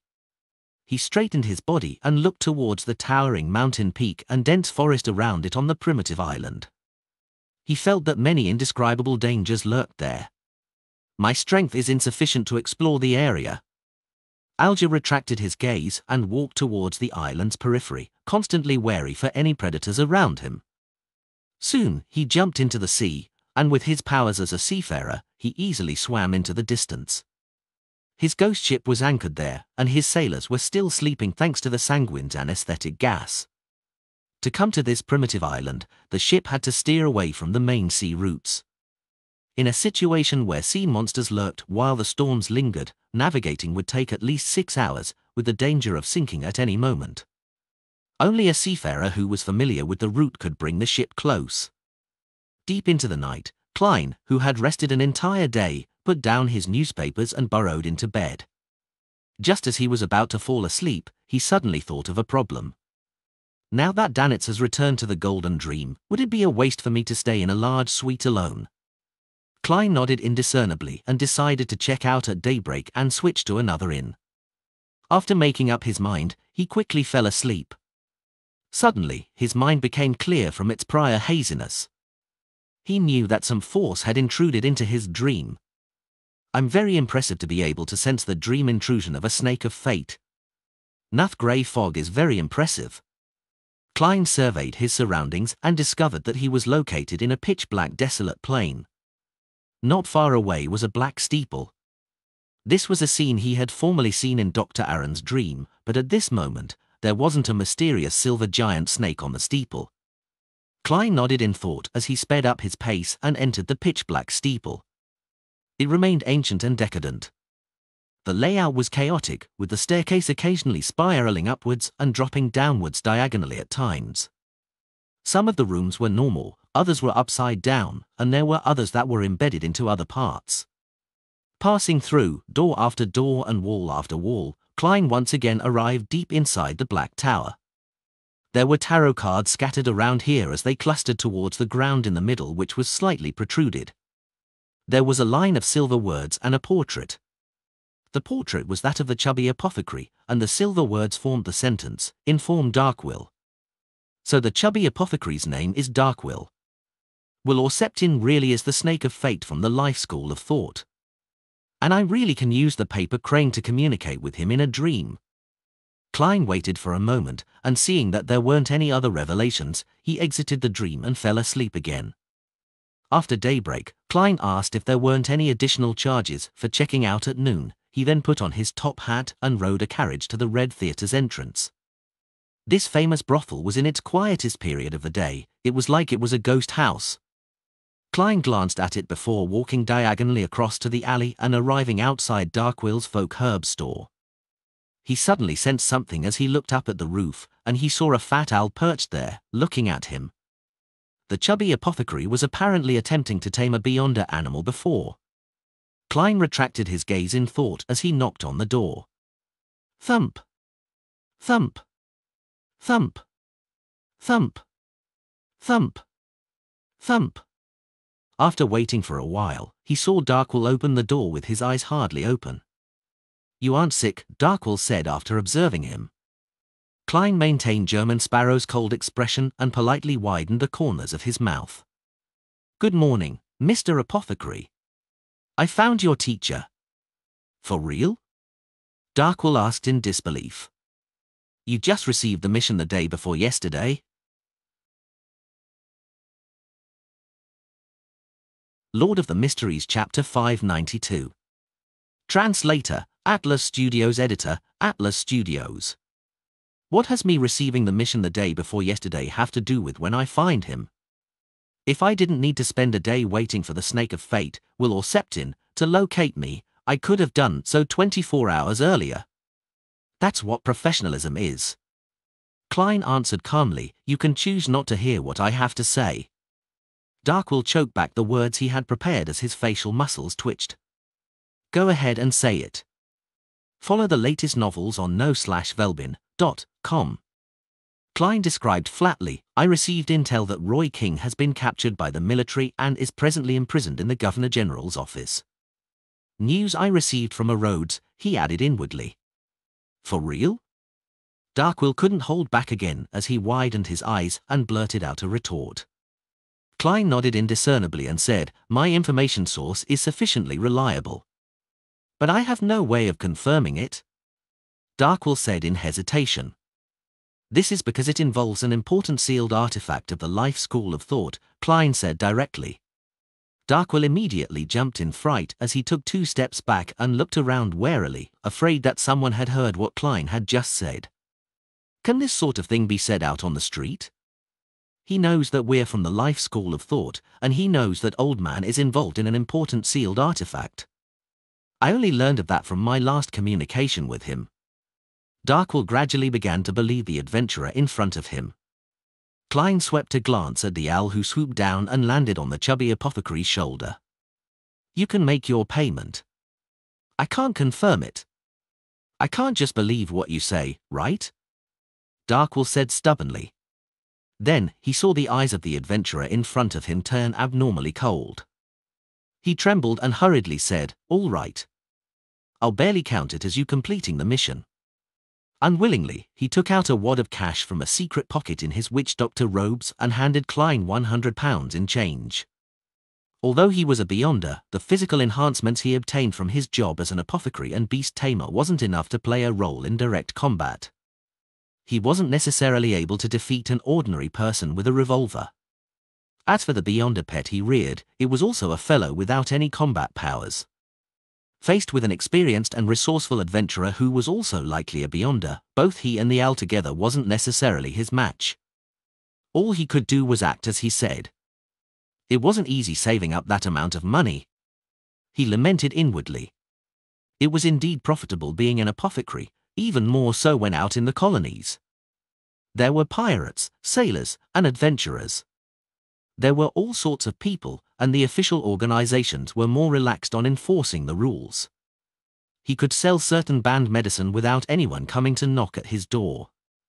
For the past 2 months, just the customers from the Red Theatre was enough to earn him more than what he previously earned in a year. However, as a beyonder, his expenses were huge as well. The savings he had primarily been expended when advancing to beast tamer. Later, he reared a pet and, with great difficulty, bought the potion formula and ingredients for it. He also purchased defensive charms for himself, leaving him only a few £100s in savings. Klein received the cash and, while counting it, verified their authenticity before putting it in his pocket and leaving. After seeing Klein's figure disappear from the alley, Darkwill's expression sank. "It's too dangerous here. Too dangerous. I have to leave as quickly as possible." As he mumbled, he returned inside his herb store. Once inside, he dragged a brown suitcase and quickly stuffed all sorts of clothes and cash, which had been folded neatly into it. Finally, he poured out the notes and coins of different denominations from the cash register, stuffed them into his pocket, and took the fake identification documents he had spent a fortune on. With the brown suitcase, he walked out of his folk herb store. Looking back at the various medicinal ingredients he hadn't finished selling yet, Darkwill's chubby face clearly twitched. He took a breath and locked the door while resisting his aching heart. He went straight for the harbour by getting a rental carriage, heading for Bayham's liner ticketing company. "It's too dangerous, way too dangerous. Old man has been caught. He's been caught." He sat in the carriage and repeated himself silently as he trembled. In this state, he finally arrived at the ticketing company, and after paying for the carriage, he rushed into the lobby and queued up for the liner to East Balam. Phew. Phew. Darkwill kept taking a few deep breaths as he closely followed the customer ahead of him and shifted forward. "Get me the first ship out of here," he emphasized to himself. As he sporadically inched forward, Darkwill finally calmed down. His expression occasionally turned twisted before quickly calming down. This repeated numerous times. When there was only one customer left in front of him, Darkwill paused on the spot. "Dumbass. You dumbass." He cursed himself and immediately turned around, carried his suitcase, and walked out the ticketing lobby with his identification documents. Klein didn't care how Darkwill was saving his teacher, Roy King. He believed that it wasn't something that needed his concern. They have the life school of thought backing them. Even if they recently fractured, they're an ancient organization that was born in the early 5th epoch, making it have hundreds of years of history. It has a considerable heritage. Chubby Apothecary will naturally be able to find someone to help. If even the life school of thought can't do it, it will be useless even if I get the entire Tarot Club to help. So there's no need for me to worry for him. The military in Bayham has a demigod. Of course, he might not be in the Governor General's office and might be in the military base. Inside the carriage, Klein took out his wallet and looked at the paper crane in it, wondering if he should immediately throw it above the grey fog. "I'll wait longer. Perhaps that snake of fate, Will or Septin, might want to give me some perks. I should prepare a pencil next time. I neglected a problem. A paper crane is only this big. Using a fountain pen will quickly leave it without space to write. That will make me unable to contact Will or Septin and end up just waiting passively. And I can't keep the paper crane on me all day. In a few days, I'll send it back to the junk pile above the grey fog. After all, I cannot always have Will or Septin tracking me. I have to be careful. Klein quickly made a decision and returned to the Wind of Azurian, packed his suitcase, and checked out of the luxurious suite. To his delight, on Danet's second time here, he had made a prepayment, making him responsible for the 5 solely in fees. Soon, Klein switched to a different district and came to Otham Street, which was close to a Mirror's Leaf bar. He stayed in an inn called Tiana. He got a clean and simple room which cost him 2 solely 2 pence every day. There was also a complimentary cup of fruit juice squeezed from the gigantic fruit named Tiana. As he drank the slightly sweet milky fruit juice, Klein no longer cared about his image. He slumped into a reclining chair and decided to daze off and take a nap for the next 2 hours before going above the grey fog to browse through the prayers of his believers to experience the different facades people have. Backlund, the White Family. Emlyn looked at the blood-red gem that appeared in front of him at the altar, and he seemed to be able to hear it resonating with his blood. After thanking Mr. Full, he picked up the gem and felt the uniqueness flowing within it, so as to confirm that it was the inheritance from a sanguine baron. As long as I prepare the corresponding inheritance ritual and supplementary ingredients, I'll become a baron. And this isn't difficult at this stage, Emlyn thought with anticipation and glee. According to the human system, I would be a sequence 6 beyonder. The corresponding name is Potions Professor. In the blink of an eye, it was Monday again. Above the fog sea, a fleet was tearing through the thin fog and blue sea. Their flagship was a gigantic sailboat which hung a unique flag on it. It depicted an eyelashless eye with 10 stars surrounding it. Admiral of Stars Catlear stood by the window of the captain's cabin as she quietly looked at the sunlight that shone through the thin fog until the wall clock produced its cuckoo. She glanced at the time and quickly converted the time to London time. She then pulled the curtains and sat behind her desk. Placed on the red wooden table were a brass sextant and a light blue celestial globe. The latter's surface had a large swath of blankness, regions that hadn't been explored or were impossible to explore. Catlear reached out her fingers and played with the celestial globe before closing her eyes as she awaited the full summoning. Before long, a crimson light flooded her eyes, drowning that prepared her completely. By the time she got used to the changes, she found herself in the holy palace propped up with stone columns. She was before a long, mottled bronze table. While Miss Justice was greeting everyone energetically, Catlear also expressed her respects to Mr. Fool, who was still covered in the greyish-white fog.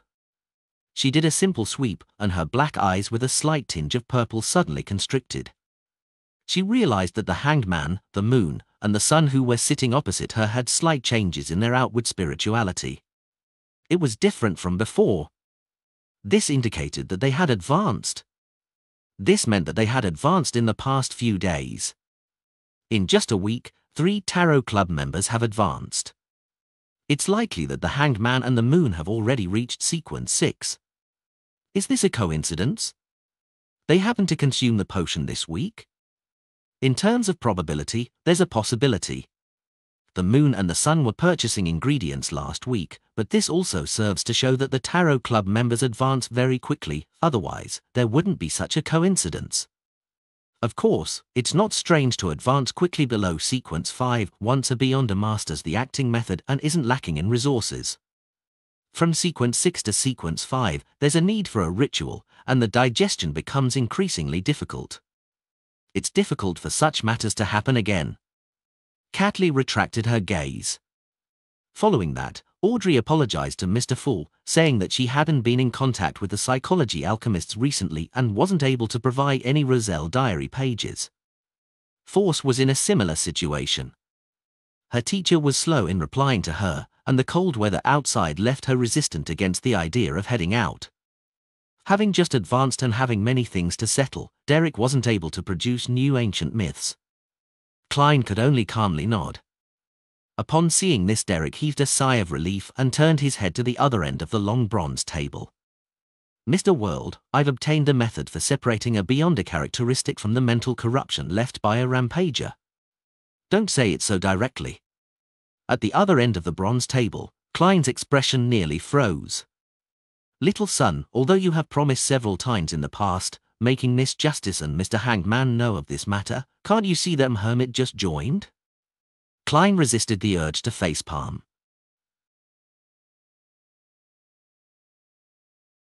Lord of the Mysteries Chapter 593. Translator, Atlas Studios. Editor, Atlas Studios. The method for separating a rampager's mental corruption from a beyonder characteristic. The hermit Catlear shot a glance at the world and guessed that he might have obtained 1 to 2 beyonder characteristics that a rampager left behind. In addition, one of them likely involved the advancement characteristic for the world or someone close to him. This was a very easy inference, since if one didn't use a beyonder characteristic as the main ingredient of a potion, the mental corruption of a rampager in it didn't matter if it was made into a mystical item. At worst, the negative side effects would be extremely strong, making it equivalent to a sealed artifact, but that didn't mean that there was no way of using it.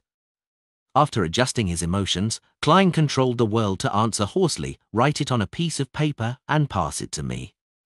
With that said, Klein originally wished to encourage Little Son for being a trustworthy person, but upon considering how the world's image was that of a gloomy and reserved person who didn't say anything else unless he had ulterior motives, he instantly fell into a slight dilemma.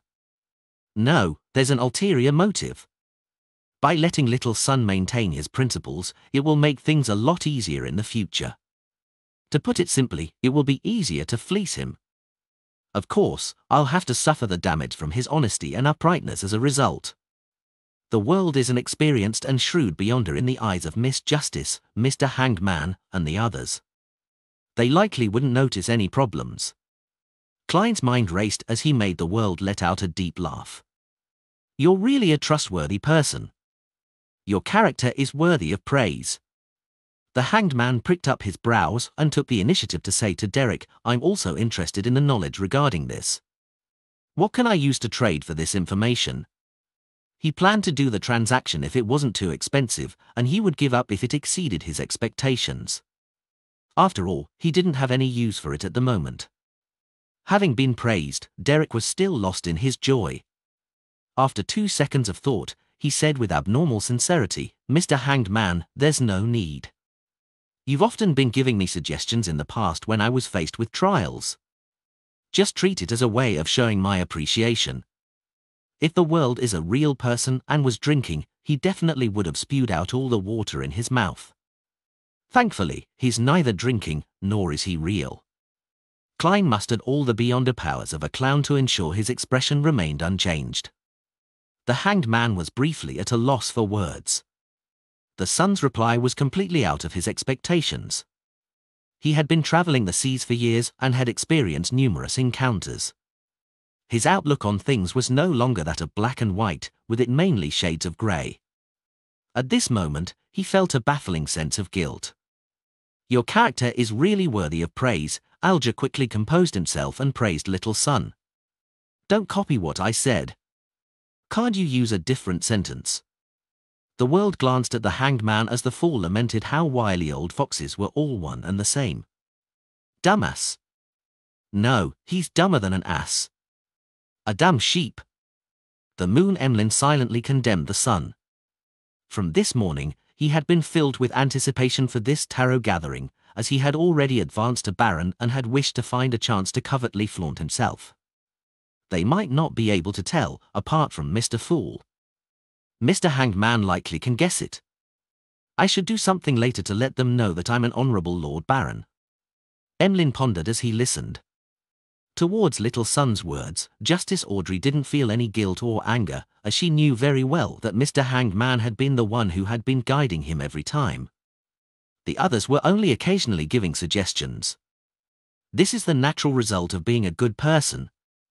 I hope Mr. Hanged Man will become kinder in the future. She watched this scene in delight and didn't have the urge to spend money to obtain the method for separating the mental corruption from a beyonder characteristic. Derek quickly turned around and obtained Mr. Fool's approval and conjured 2 yellowish-brown goatskin parchments. Klein controlled the world and took a piece. He scanned it impatiently. There are 2 methods. The first is to use an item that can steal the beyonder powers of others. extract the mental corruption left behind by a rampager and concoct the Beyonder characteristic into a potion before the theft loses effect. This way, the mental corruption will have nowhere to go and will directly dissipate. The second is to hold a ritual and pray to one of the two mystical items in our City of Silver. Use its feedback to shatter the Beyonder characteristic and let the mental corruption expire. After that, the Beyonder characteristic will automatically gather together slowly. I only managed to obtain the corresponding ritual's procedure and was unable to obtain the precise description of the item. Only the elders of the 6-member council have the right to know it and preside over such a ritual. The ritual's procedure is... Thoughts went through Klein's mind as he nearly forgot to control the dummy, the world. The first method is indeed something I never considered before. The sealed artifact, Blood Vessel Thief, behind the Chinese Gate in Tingen City is able to steal a target's Beyonder powers. By viewing a mental corruption as one of them, there's nothing wrong with this logic. But here comes the problem. The mental corruption inside the all-black eye isn't that of an ordinary Beyonder, but from the evil god, true creator. Regardless of if it's the Beyonder who's stealing the power or a mystical item of a similar trait, you will not be able to withstand such mental corruption. The former has a 100% chance of losing control, while the latter will directly be corrupted. In theory, I can sacrifice a similar mystical item and use it to replace the all-black eye's corruption. However, the timing has to be done perfectly without any errors, otherwise, the two items might end up corrupted. Klein quickly analyzed the viability of the first option. As for the second option, it was similar to his and Edwina's previous guess. Only the details were somewhat different. The two powerful mystical items in the City of Silver are, at best, grade 0. Basically, it can't be a true god sequence 0 remains, otherwise, they wouldn't be in such a pathetic state in the forsaken land of the gods. Therefore, does it mean that in order to shatter a Beyonder characteristic, one doesn't need a god's strength? It's enough to do it at the level of an angel? According to Little Sun, an angel is equivalent to a subsidiary god and can barely be considered a god. Yes. This matter can be verified. See, God Calvetua only obtained a portion of Calamity Kohainam's characteristic. The remaining part is in the Book of Calamity. There might even be a third part. I wonder where it's hidden, since it helps this high elf, at the level of an angel, be able to resist death. In short, it can be seen that Kohainam's Beyonder characteristic was split into at least 2 parts. This is essentially the same as shattering a Beyonder characteristic. With all the evidence validating each other, I can make a preliminary conclusion that as long as the ritual is right, the feedback of a powerhouse at the angel level will be able to shatter a Beyonder characteristic. Then, here comes the problem. Where do I find an angel? Mr. Isaac might be one at his peak, but he clearly hasn't recovered yet. As for Saint's Snake of Fate, Will or Septin, is only a fetus that hasn't even been born at the moment. Klein didn't spend too much time thinking, deciding to consider how to resolve the problem after the tarot gathering ended. With that, Alger quickly scanned the area and gained an understanding to a certain degree. Towards this, he had a theory. Getting the world to seek the method to separate the mental corruption from a Beyonder characteristic is likely a test Mr. Fool had given to his blessed. But does this imply that Mr. Fool's strength has only recovered to the level of a saint and not an angel? Otherwise, there's no need to go through such trouble. He could have directly removed it. How long has it been? It's just been 7 months and Mr. Fool has already recovered to this extent. Right, he can already respond in place of Sea God Calvetua. In another 1 to 2 years, he will likely be able to escape from his seal. Standing at the pinnacle as an angel, he will just be 1 step short of the ultimate goal. Ignoring the Hanged Man's reaction, Katlia looked at the Hanged Man and thought for a few seconds before chuckling. I'm not sure if those methods include one of the methods I know of. I can provide it for free. An Unshadowed of the Sun pathway can directly cleanse away the mental corruption in a Beyonder characteristic. Hermit is a lot more proactive than the last time. Has she adjusted her state of mind, or does she have a motive? Or could it be that she's discovered that everyone else is a weakling, so there's no need to be too careful? Klein was first surprised with Katlia's attitude before being delighted that he had obtained a third method. It was from the sun pathway which the city of silver lacked. But I can't find the help of an unshadowed, although I do have an incomplete unshadowed potion formula. He controlled the world to deliberate for a moment before having him turn to Cat Lear to laugh deeply. Thank you for your generosity, hermit.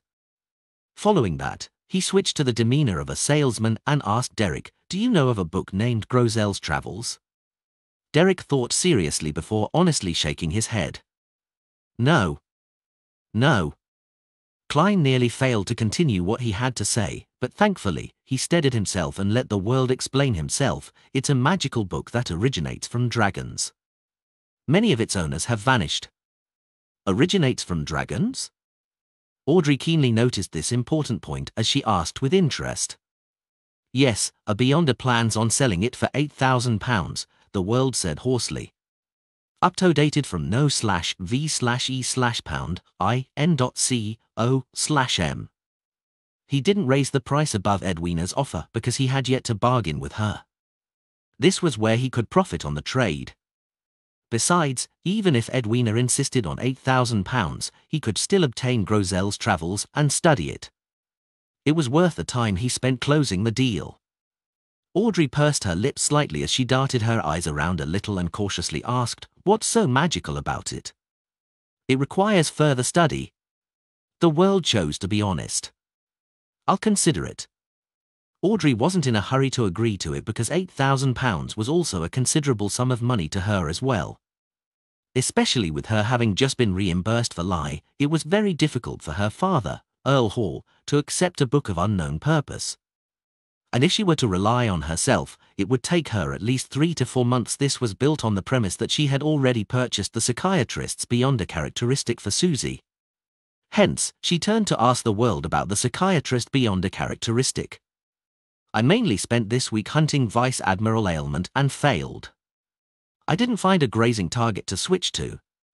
Klein was instantly left somewhat embarrassed, feeling as though the world's shrewd image had been damaged. Lord of the Mysteries Chapter 594. Translator, Atlas Studios. Editor, Atlas Studios. Thankfully, the world didn't have the ability to blush red. As long as he wasn't controlled, there was no change to his state. He chuckled darkly. Another few more days. Audrey nodded with a reserved attitude and didn't rush him. This was because Susie didn't express any desire in advancing anytime soon. After all, she was only a dog. The Hanged Man, the Moon, and the Sun had just advanced a few days ago, so they were in the stage of converging their spirituality and practicing their new Beyonder powers.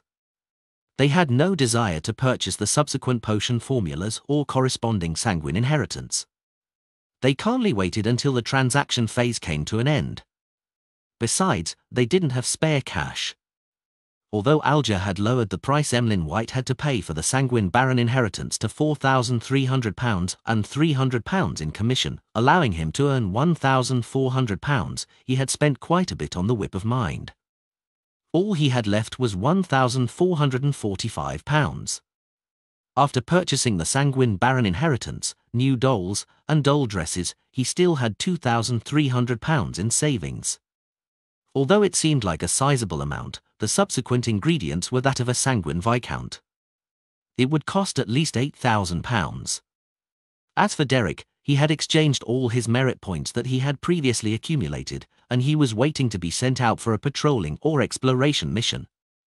Updated from no/v/e/pound in.co/m. Force and Audrey were similarly not seeking to purchase the potion formulas of the subsequent sequences since they could obtain them from their own resource channels. Furthermore, there was no need to hide it or waste money at the Tarot Club. Audrey simply wasn't too nitpicky when it came to money. It didn't mean she was dumb. On the other hand, Cat Lear was still observing and wasn't in a rush to reveal what she needed.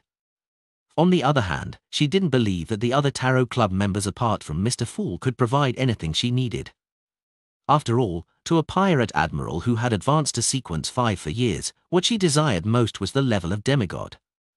Therefore, she only looked calmly at the Sun and the others, with her slightly dark purple eyes, and without making any attempts at speaking. Klein thought for a moment and controlled the world to add, "Is anyone able to obtain a mystical item with very potent offensive strength?" The target of his question was directed at the hermit. This was because only Admiral of Stars, who had traveled the seas for so many years, could satisfy his request.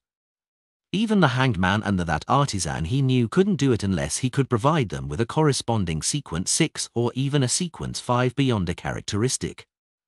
Katlia fell silent for 2 seconds before slowly shaking her head. "If something similar appears at the Beyonder gatherings I participate in, I'll help you take note." All these years, she had killed several Beyonders and had indeed obtained a certain number of Beyonder characteristics and mystical items, but they were either rewarded to her pirate subordinates, or she had exchanged them for 2 powerful items that greatly enhanced her strength and survivability. She didn't have anything to spare. Furthermore, she needed the 2 items and wouldn't sell them before she advanced to the level of demigod. From the looks of it, Admiral of Stars isn't a well-to-do person either. A huge faction implies large expenses. Klein silently sighed and made the world thank her with his hoarse voice. With the transactions quickly coming to an end, he controlled the world to look at Force. "I wish to entrust you with a mission." "Me?" Force was a little surprised. Could it be something like buying a radio transceiver again? She thought as the corners of her mouth twitched slightly. The world nodded.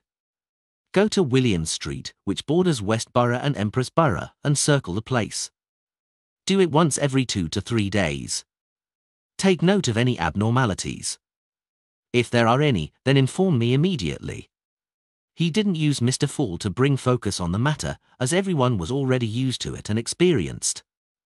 Furthermore, beneath William Street was precisely the location of the Tudor family's ruins where the evil spirit was lingering. Abnormality? What would be considered abnormal? Force asked, feeling puzzled and cautious. There might be something abnormal about William Street in Backland? Audrey was originally not very interested in the topic, but at that moment, she pricked up her ears and paid close attention. She trusted Mr. World's ability to gather intelligence to a great extent. The great smog of Backland was evidence of his ability. Westborough, Emperor's Borough. Sounds like it's located at Lund's capital, Backland. Miss Magician is presently in Backland? Indeed. She looks ordinary, but she isn't in any way. To a secret organization, members in a city are often more powerful in other places. Of course, she might also be like mere coincidence of fate because she requested to be roped in. Katlia swept a glance at Force and quickly analyzed the information revealed from the conversation. Alger was suddenly interested since he knew that the world was the representative of Mr. Fool's blessed. Whatever he paid attention to had a high chance of involving a conflict at the upper echelons. Just what secret lies within that street named William Street? Alger couldn't help but try to guess at the deeper truth. "How would I know what abnormalities there will be?" Klein mumbled before getting the world to answer gloomily, "I believe there will be sufficient abnormalities. I have to warn you that if you really notice anything abnormal, do not attempt to investigate it on your own or hire someone to do the investigation.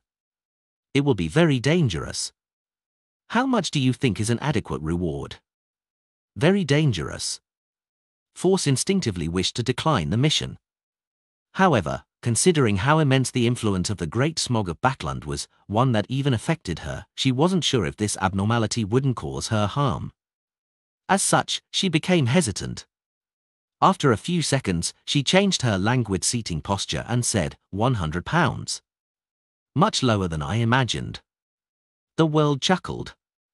Force spread her hands and said, "It's because it's for myself as well. I'll just treat it as people observation in order to gather material for my novel. That's right, I can't stay at home all day. It's time for me to get out. I have to push forward the matter of acting as a trickmaster. Just conjuring tricks to amuse Zio isn't enough to digest it. How should I act? Join a circus to perform tricks? Or should I do individual performances at different squares? I don't have to be worried about how the people I know view me. As an author, life experience is a basic trait." Force thoughts gradually dispersed. After settling this matter, Klein made the world turn his head to the hanged man and chuckle darkly. I received intel that the Church of Storms has taken action. The matter at Banzi Harbour has been preliminarily resolved. Having been drifting out at sea for the past week, Alger, who hadn't had any contact with the church, immediately replied with a solemn voice, "What's the final outcome?" "There won't be a Banzi Harbour for some time," the world replied with a concealed smile. At this moment, Audrey and company realized what they were talking about. That was the place with the ancient name Binzi, and it had the present name of Banzi. It was the place where descendants of the King of Angels Medici resided. Is Mr. World implying that the Church of Storms has leveled Banzi Harbour? That's really in their style. That's good too. There's no need to worry that the innocent there will be corrupted. I wonder if the King of Angels Medici appeared or escaped. Would the Pontiff of the Church of Storms appear in person, or was a Grade 0 sealed artifact used? Audrey heaved a sigh of relief as she asked with brightened eyes, "Mr. World, do you know of the specifics?" No, no one knows, other than the upper echelons of the Church of Storms. The World stole a glance at the Hanged Man. The Hanged Man fell silent, feeling the burning ambition in his chest once more. "I want to become a member of the Church's upper echelons," he emphasized to himself. The hermit Catleya, who had joined the tarot gathering a second time, basically didn't understand what they were talking about. As a pirate admiral, she was no stranger to Banzi Harbour, but she didn't know what had happened there. She also had no idea why the Church of Storms would destroy the place and why it would require a long period of time to rebuild it. It should be a very serious matter that deals with the higher-ups. The members of the Tarot Club seems to be aware of the reason. Although their sequences aren't high, they seem to know a lot and are involved in many matters apart from the sun. This is the reason why Mr. Fool tacitly agreed to have them establish this gathering. Through the Tarot Club, they will indirectly influence various matters of different organizations. Catleya once again re-evaluated her understanding of the other members and was increasingly impressed with them. She still maintained her silence and didn't inquire. This left Audrey, who was waiting to flaunt via answering in response to the hermit's puzzlement, disappointed. Even from Hermit, it's unlikely that she'll be involved in matters regarding a King of Angels. No, she might not even know about the existence of a King of Angels. Audrey thought spontaneously. After talking about the outcome of Banzi Harbour and waiting for a moment, Emlyn White immediately cleared his throat and said, "Thanks to Mr. Hanged Man's help, I'm already a baron. I have a question. As a sanguine, do I need to use the acting method like you humans do in order to expedite the so-called digestion after advancing to a baron, so as to better grasp the beyond a characteristic?" His back was extremely sharp as his neck was slightly elevated while his chin was slightly tipped upwards. "I'm sorry. Mr. Fool isn't able to answer this question of yours. But in theory, it's required. After all, you are using the inheritance of others." Klein leaned back in his chair and sat amidst the grey fog as he leisurely looked at the other members of the Tarot Club.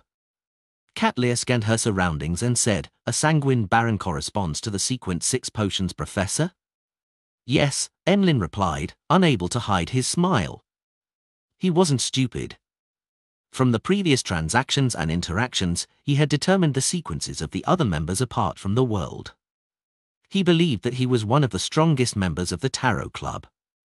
Of course, this was excluding Mr. Fool and the recently recruited hermit. Mr. Moon is already at Sequence 6. Why does he seem more immature than the sun? Audrey pursed her lips. At that moment, Catleya said, "It requires acting because this pathway only has the name vampire at Sequence 7.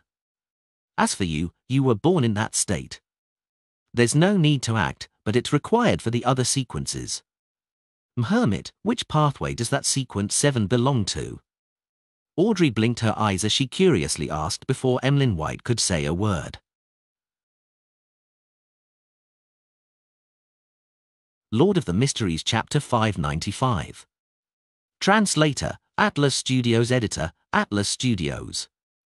Without waiting for the hermit to answer, Audrey added, "If you believe this is an important piece of information and isn't something to be given for free, then I can provide you with some payment."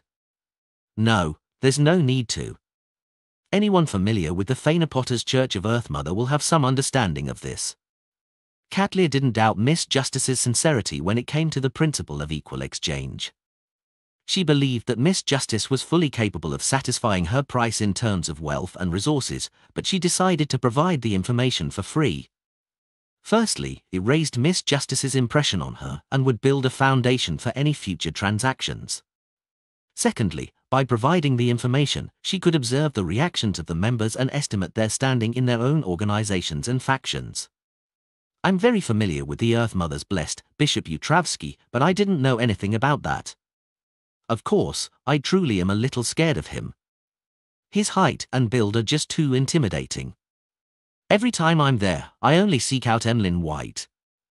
Sitting at the end of the long bronze table, Klein thought in a self-deprecating manner. Cat Lear didn't pause as she continued, Vampire is from the Moon Pathway. The corresponding Sequence 9 is Apothecary, Sequence 8 is Beast Tamer, Sequence 6 is Potions Professor, Sequence 5 is Scarlet Scholar, Sequence 4 is Shaman King. I'm not sure about the higher sequences. Whom? Emlyn White coughed. Hermit, I have to emphasize that it's sanguine, not vampire. I won't object it if you call those humans who consume the characteristics of my kinsmen vampires. I would even be very agreeable to it. So vampire is from the apothecary pathway. So is Shaman King. It's no wonder they revere the primordial moon and not the goddess. Could the scarlet lunar corona that M'Sharon obtained be from a dead scarlet scholar or sanguine viscount? Apart from being able to recreate the effects of a full moon and neutralizing the corresponding effects, it can provide terrifying speed, unimaginable recovery speed, and rather powerful darkness-related spells. The negative effects can be neutralized by drinking the fresh blood of the living. Indeed, it does seem to be a result of a sanguine. Among the various jobs of this pathway, there are some that resemble the seer pathway. There's no connection between the sequences, while there are some that have an obvious progression. How strange. Klein joined the bits of breadcrumbs together, feeling somewhat enlightened and puzzled. Alger, Force, and company were either in thought, listening in relish, or pretending to be disinterested. Everyone had different reactions, but Cat Lear was able to figure out that they didn't understand much about vampires prior to this. They are low or mid-ranking members in their organizations or factions. They match the characteristics of being recently pulled into the Tarot Club and at the stage of rapidly advancing.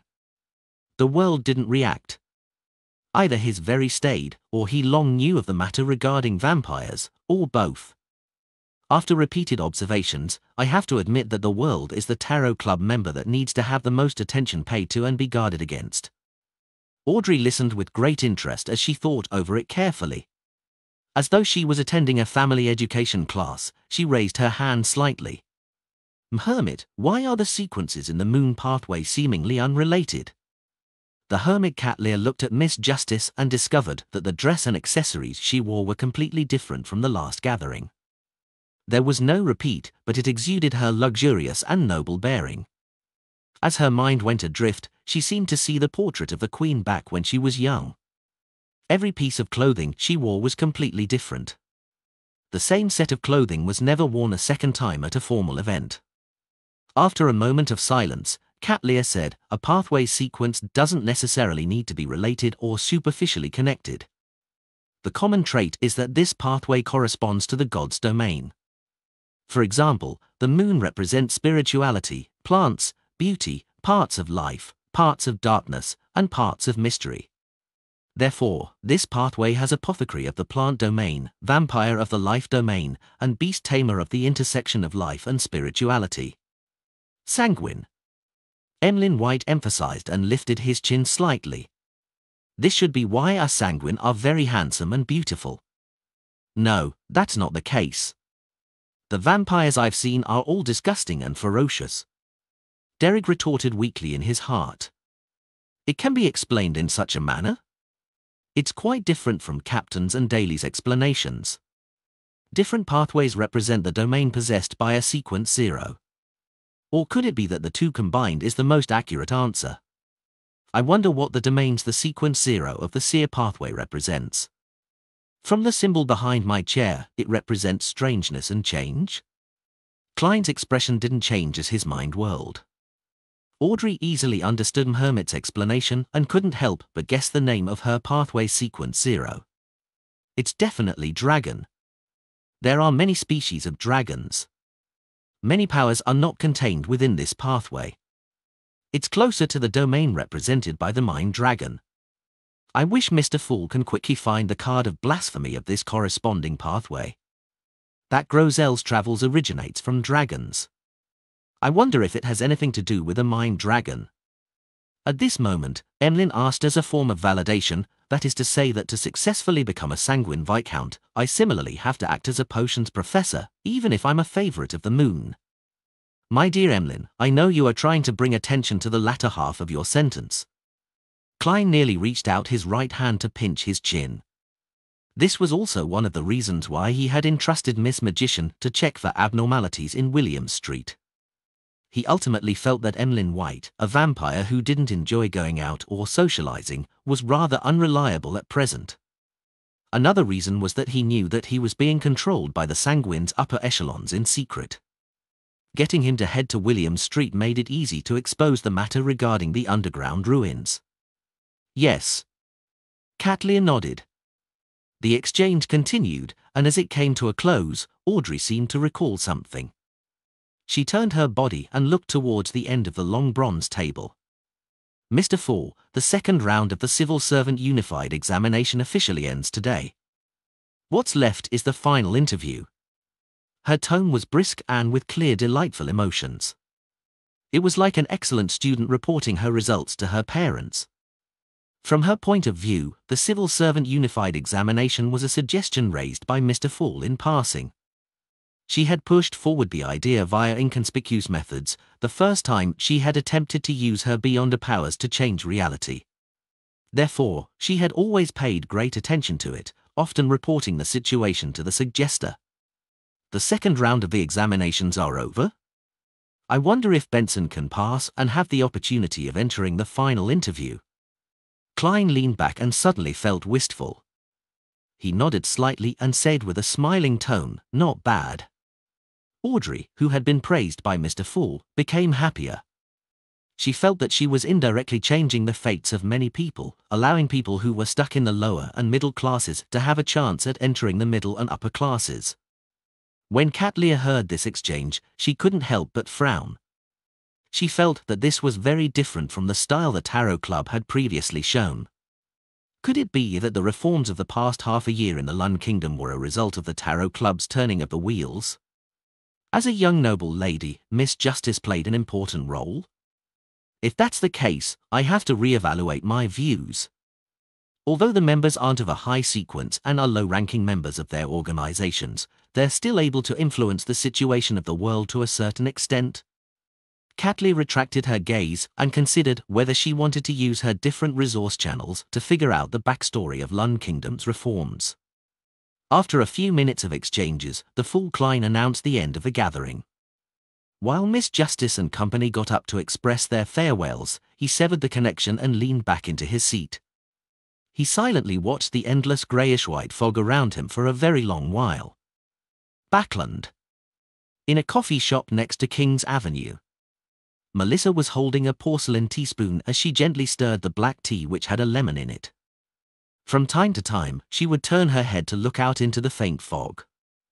Her black veiled hat was sitting beside her. Placed in front of her was a plate of the cheapest toast, but she hadn't taken a single bite. She originally imagined that she would anger the coffee shop's owner for sitting there all this while, preventing him from earning more. But she later discovered that there were many people waiting for the end of the test opposite the road like her. As seconds turned into minutes, the water condensing on the glass windows grew thicker. Melissa couldn't help but extend her hand to clean up a relatively clear spot. Finally, she saw a bunch of people surge out of the test venue. The glass-inlaid wooden door of the coffee shop was pushed open as about 8 men and women entered. Just as Benson took off his rather old top and before he could smooth his rather high hairline with his fingers, he discovered his sister standing as she asked nervously, "How did you do, or were the questions tough today?" It might have been considered difficult for others, but it was a piece of cake for me. Mathematics is my forte. Benson looked around and saw everyone discussing it without noticing him. Hence, He chuckled. After the test ended, I saw quite a number of people with blank sheets. Do they think a low-ranking civil servant will have a mathematics secretary? If that's the case, what's the difference between hiring a curly-haired baboon and them? Melissa heaved a secret sigh of relief and looked to her side before turning her head back. Benson, if you're really confident, you should consider the matter regarding the interview. His chapter is updated by November, EL being .co/m. You need to buy a new decent set of clothes. Let's leave that to tomorrow. We should celebrate today. I've already decided on the restaurant. Benson smiled as he pointed outside. Melissa pursed her lips and looked at her elder brother in an extremely serious manner. I've already bought the meat and vegetables. Benson locked his gaze with his sister for a few seconds before moving it away in submission. All right, let's go home.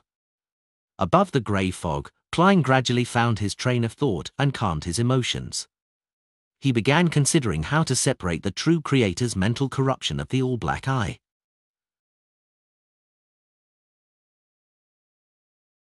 Lord of the Mysteries Chapter 596. Translator, Atlas Studios. Editor, Atlas Studios. In the majestic palace with stone columns propping it up, Klein sat in a high-backed chair as he lightly tapped the corner of the long wattled table. He first eliminated the method of seeking a sequence for unshadowed from the sun pathway. This was because he had almost zero contact with the Church of the Eternal Blazing Sunday. It was very difficult for him to find help from anyone. Secondly, he suspected that an unshadowed was unlikely to be capable of cleansing the mental corruption in the all-black eye. After all, the hermit Cat Lear's suggestion was directed at remnant influences by an ordinary rampager, and not the true creator. Seeking the help of an angel or true God's power isn't realistic either. In theory, I can use the mysterious space above the grey fog to perform a divination on the eternal blazing sun and use his help to shatter the all-black eye and evaporate the mental corruption. But the problem lies with the fact that an experienced him might be able to use this opportunity to invade this place and take over the grey fog. If that happens, it wouldn't be worth it. And when a power that exceeds my level an unknown number of times instantly comes into effect, there's no delay. It targets me, and I'll have no time to redirect it to the all-black eye. I will lack the ability to control the situation. Also, it's not like I can divine it as I wish. I need a medium.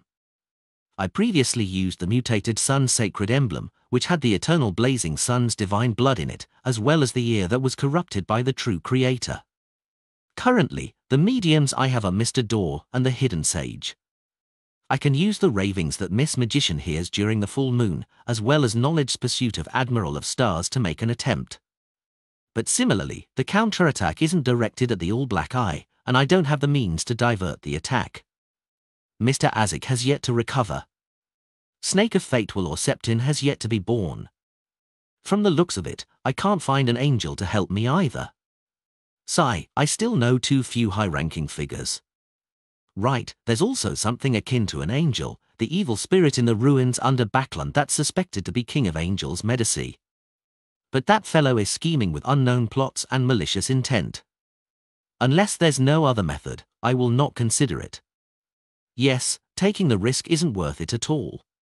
If that's the case, I might as well give up on the all-black eye and search for the main ingredients of a Nimblewright master. It's only the dust of ancient wraiths and the core crystal of a six-winged gargoyle. It's even possible that the former can be found in the underworld. In that case, performing a new search is a viable choice, while finding a mystical item that's similar to the blood vessel thief is another choice. With the grey fog shielding me, I can use its theft abilities to its full extent. I'll definitely be able to separate the true creator's mental corruption from the all-black eye, and I wouldn't be afraid that it would return. The easiest method is to throw the corrupted mystical item far away once the theft is completed. Then, I'll bring the pure all-black eye back to the real world, causing the physical separation of the two items. Well, how am I to find a similar mystical item? Mr. Hanged Man didn't say anything after seeing the methods, which implies that he doesn't know either.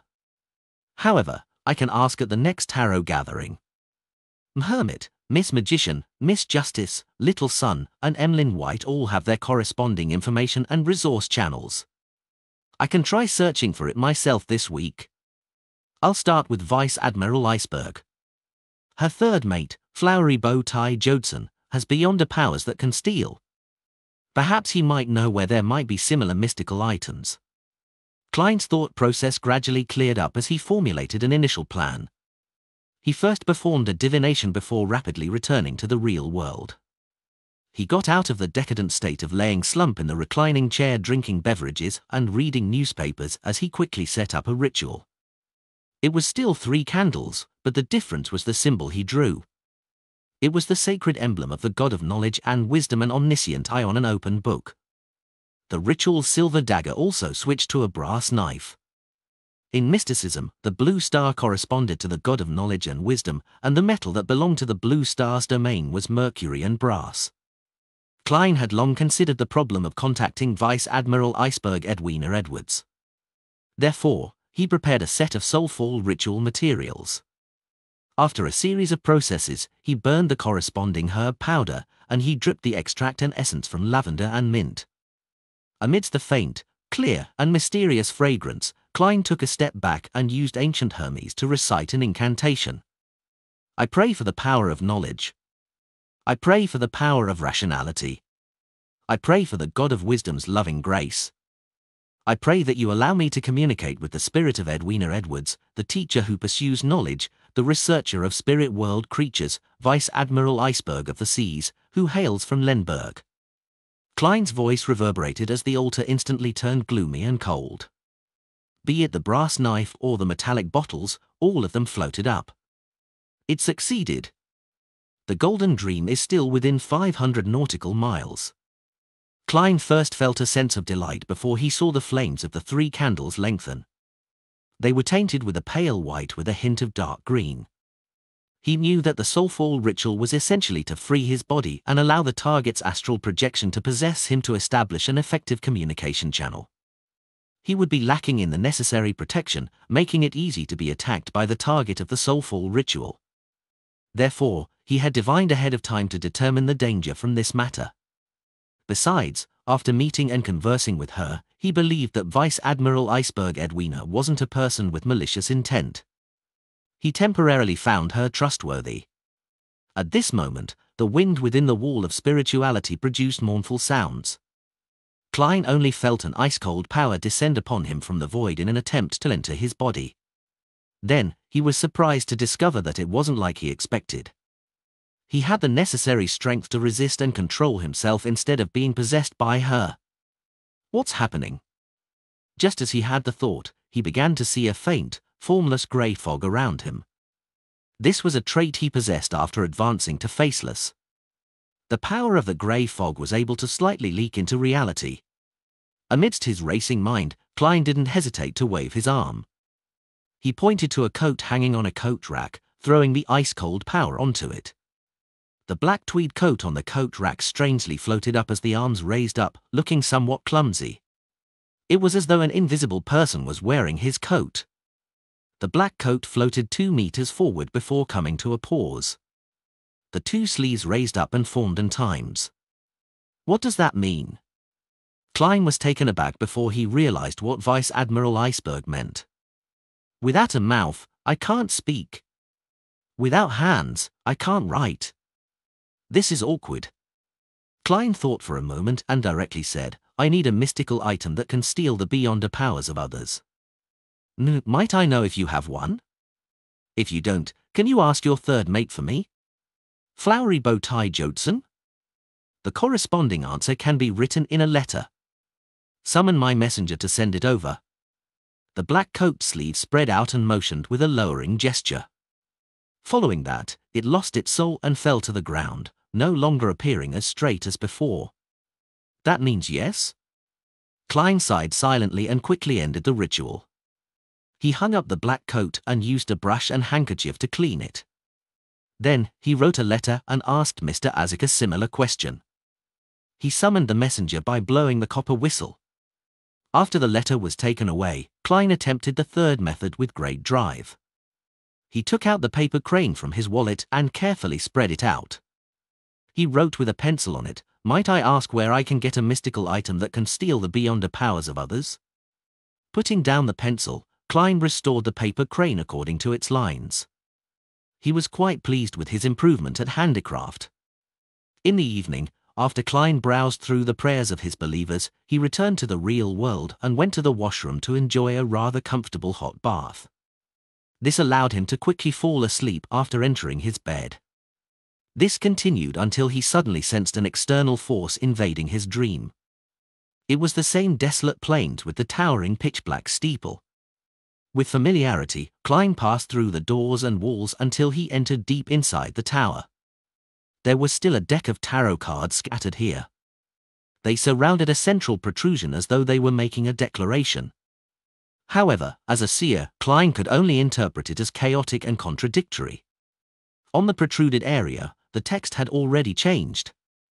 The silver words formed 3 sentences.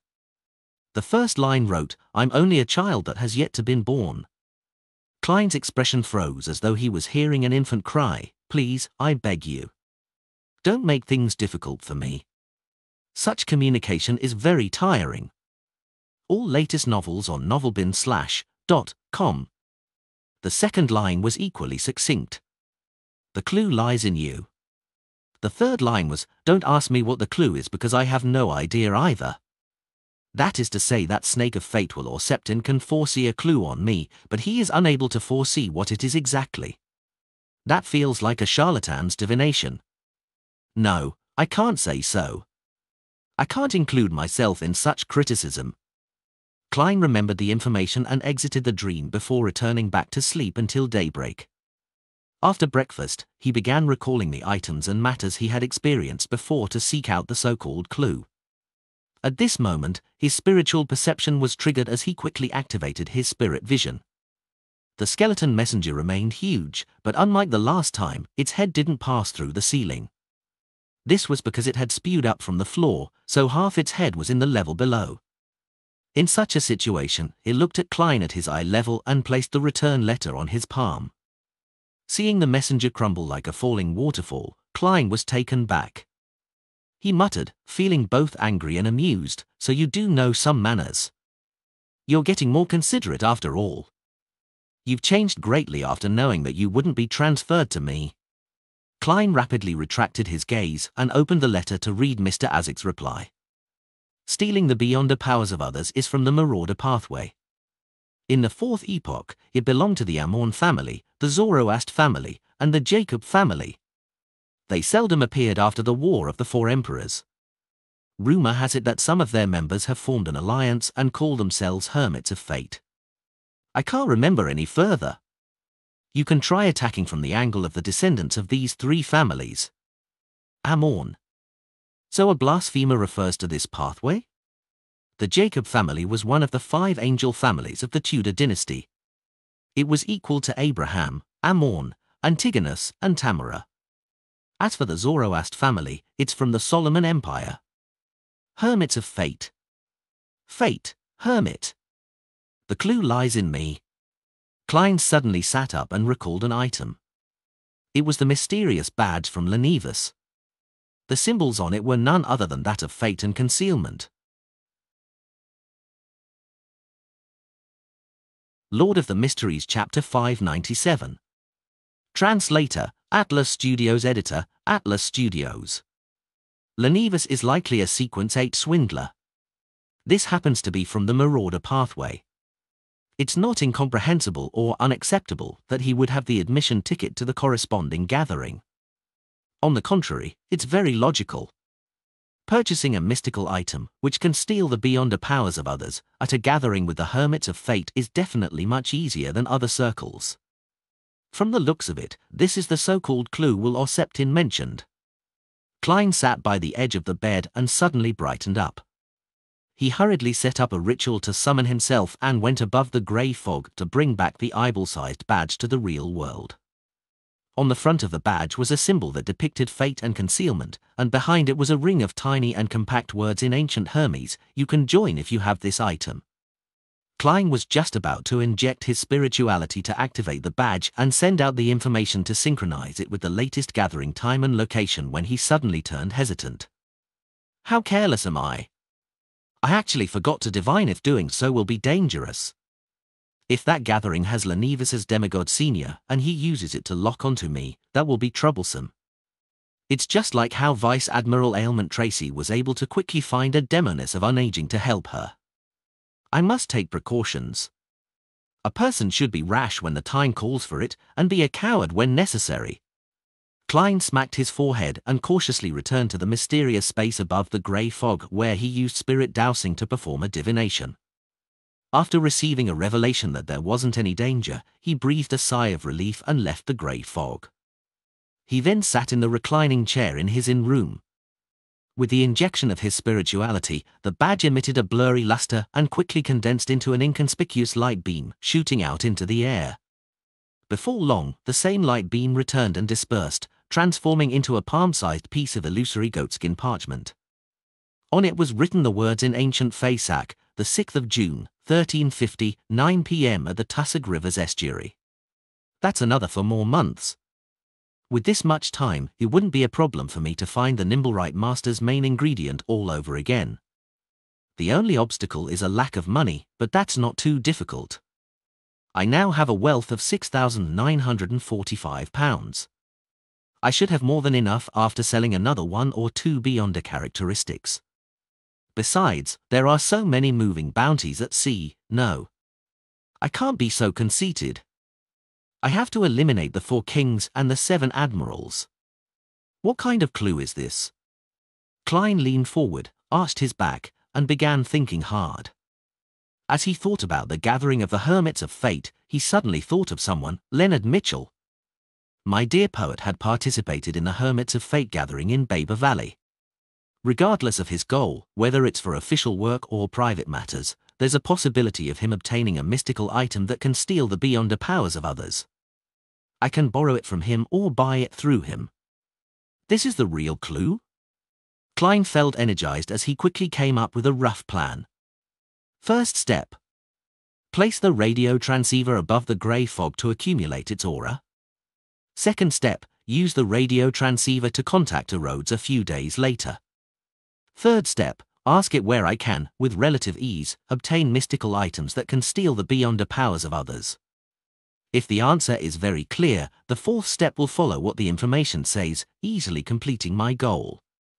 If the answer is vague or fraught with danger, the fourth step can be to ask my dear poet's present location. The fifth step is to get Emlyn White to take this badge to find my dear poet to see if he has any corresponding items and if it's possible to do a transaction. I won't appear in person, for I might end up being recognized. That will similarly make it very troublesome. As for Emlyn, he's presently considered someone from the Church of Earth Mother, no considered a ghost of the Church of Earth Mother. To get him to initiate first contact, even if he were reported by my dear poet or ends up captured on the spot, he wouldn't be framed or put up for torture. With the plan on what to do and how to proceed, Klein immediately felt refreshed. In his good mood, he decided to head out to eat a Bayern delicacy roasted fish. Above the blue sea, the Golden Dream, which was sparkling thanks to the setting sun's golden rays, was silently cruising forward. Receiving his captain's permission, Danitz apprehensively walked into her room with his head up as people stared at him with envy. Bookshelves filled the room and on top of them were different books. Vice Admiral Iceberg Edwina stood in front of a desk as she held a black fountain pen in her hand. She quickly wrote the following. I do not have similar items. Same for Jodson. He says he will help you look out for it, but that will require you to be sufficiently lucky. Edwina raised her head and turned her clear, aqueous blue eyes to look at Danitz. You hold the ritual to summon German Sparrow's messenger. At that moment, Danitz was wondering if he would receive any special treatment from his captain, but when he heard that, he pointed at himself in astonishment. Me? Yes. Edwina folded the letter, straightened her body, and nodded. This can help you familiarize yourself with similar rituals. In the future, I'll be testing you on this. All right. Danitz hid his disappointment as he tried his best to recall the procedure as he slowly set up the ritual that only needed one candle. Finally, under Edwina's watch, he took out a shiny Lund gold coin and placed it on the altar. After taking the letter, Danitz ran through the subsequent ritual in his mind twice before he dared to do it. He took a step back and said in ancient Hermes, I summon in my name the spirit that wanders about the unfounded, the friendly creature that can be subordinated, the messenger that belongs to German Sparrow. Whoosh! The wind howled in the wall of spirituality, sending Danitz's yellow hair flailing upwards. The flame rapidly burgeoned to the size of a human's head. It was as pale as the letter in Danitz's hand. Soon, Danitz saw long blonde hair, bloodshot eyes, and a gorgeous head appear. Hiss. German Sparrow's messenger is very unique. How can a spirit world creature look like a human, and it's so beautiful at that? She's just slightly inferior to Captain, huh? Danitz suddenly choked because he discovered that the head didn't have a neck underneath.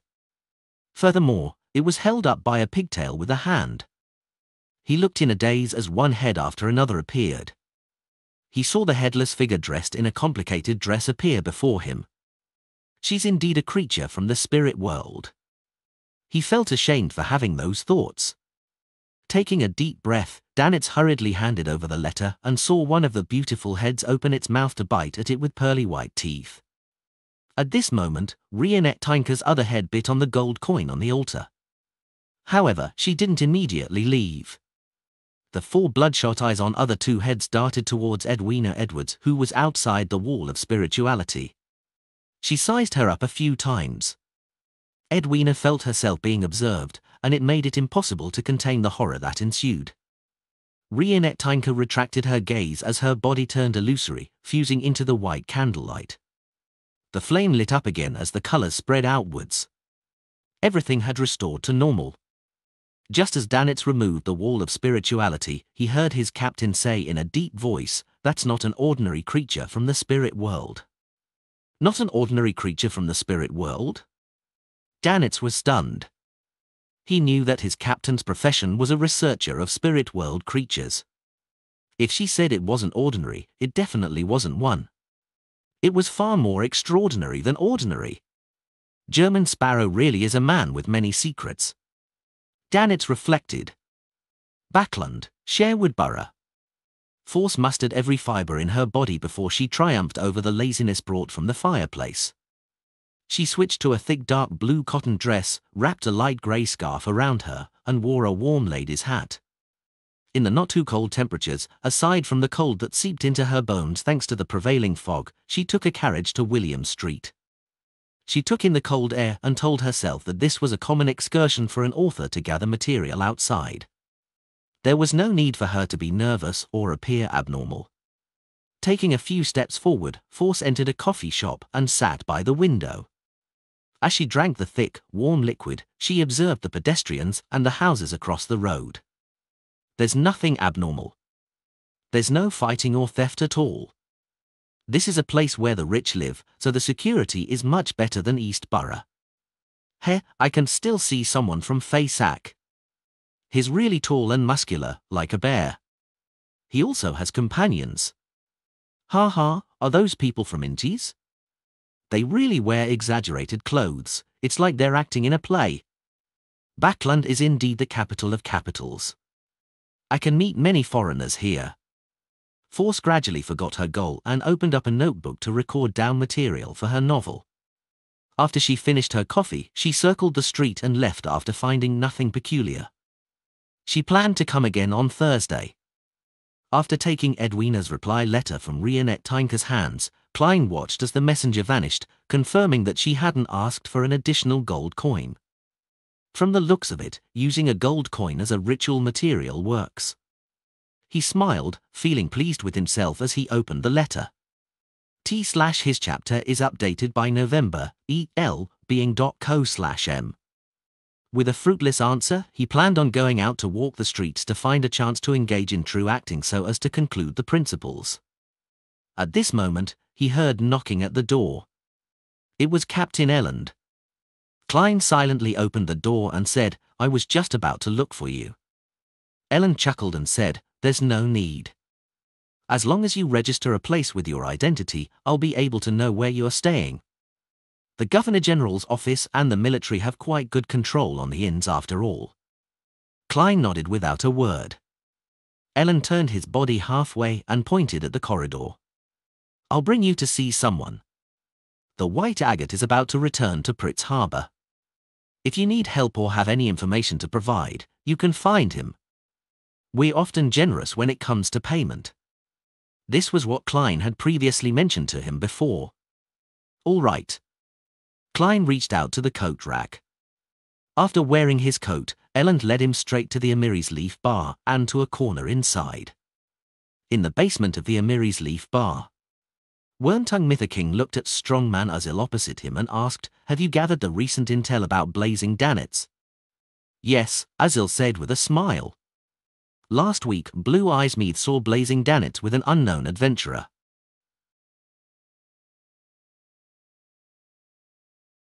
Lord of the Mysteries Chapter 598. Translator, Atlas Studios. Editor, Atlas Studios. In a corner of the Amiry's Leaf Bar, Ellen found a man wearing a coffee-colored jacket, patted him on the shoulder, and laughed. "Why aren't you drinking Lanti-Proof?" The man was in his 30s, having a rather common face.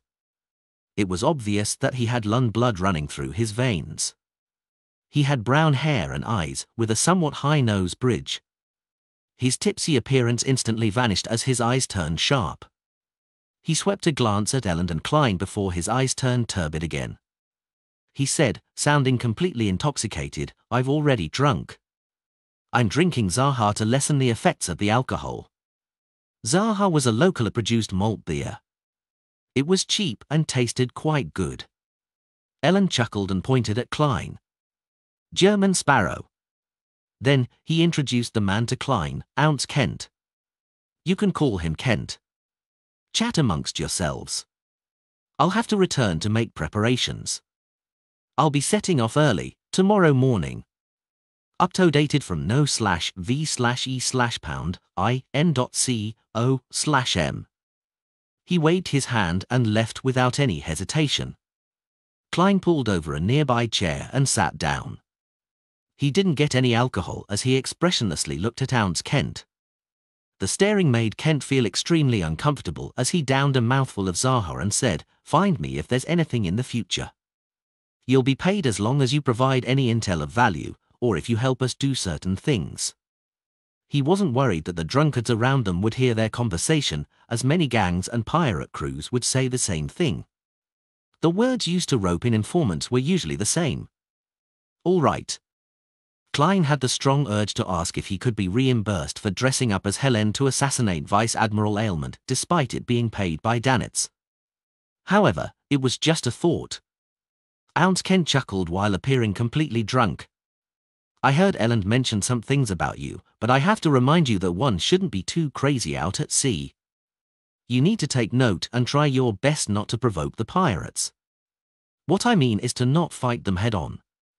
Privately providing us information would be fine. We will keep it a secret for you."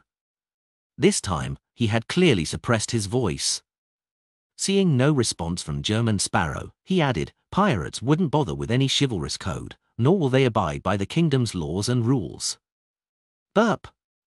If you have a family at different port cities or some island colony, they'd definitely be capable of attacking your family." "Family?" Klein fell silent for a second before calmly saying, "I do not have a family." Ounce Kent was nearly at a loss for words. All he could do was say, "They will also attack your friends." Then, he heard German Sparrow reply in an unperturbed tone, "I do not have friends." Ounce Kent instantly choked up. He subconsciously drank a mouthful of Zaha beer to calm himself. After coughing twice, he said in a deep voice, "They will also ambush you. They will also bribe people to learn about your schedule and intercept your ship.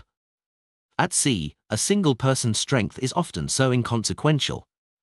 Klein said rather calmly, "I wouldn't reject them from giving me money.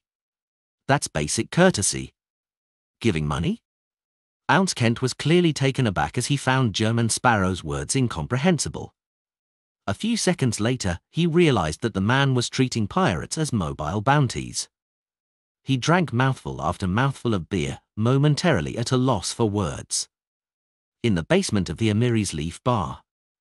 An unknown adventurer? Wormtongue Mytha King's mind stirred as he sat straight up. Strongman Azil nodded. According to Blue Eyes Meath, that adventurer is new. He likely hasn't been to the archipelago for long, but Meath felt that he was considerably dangerous.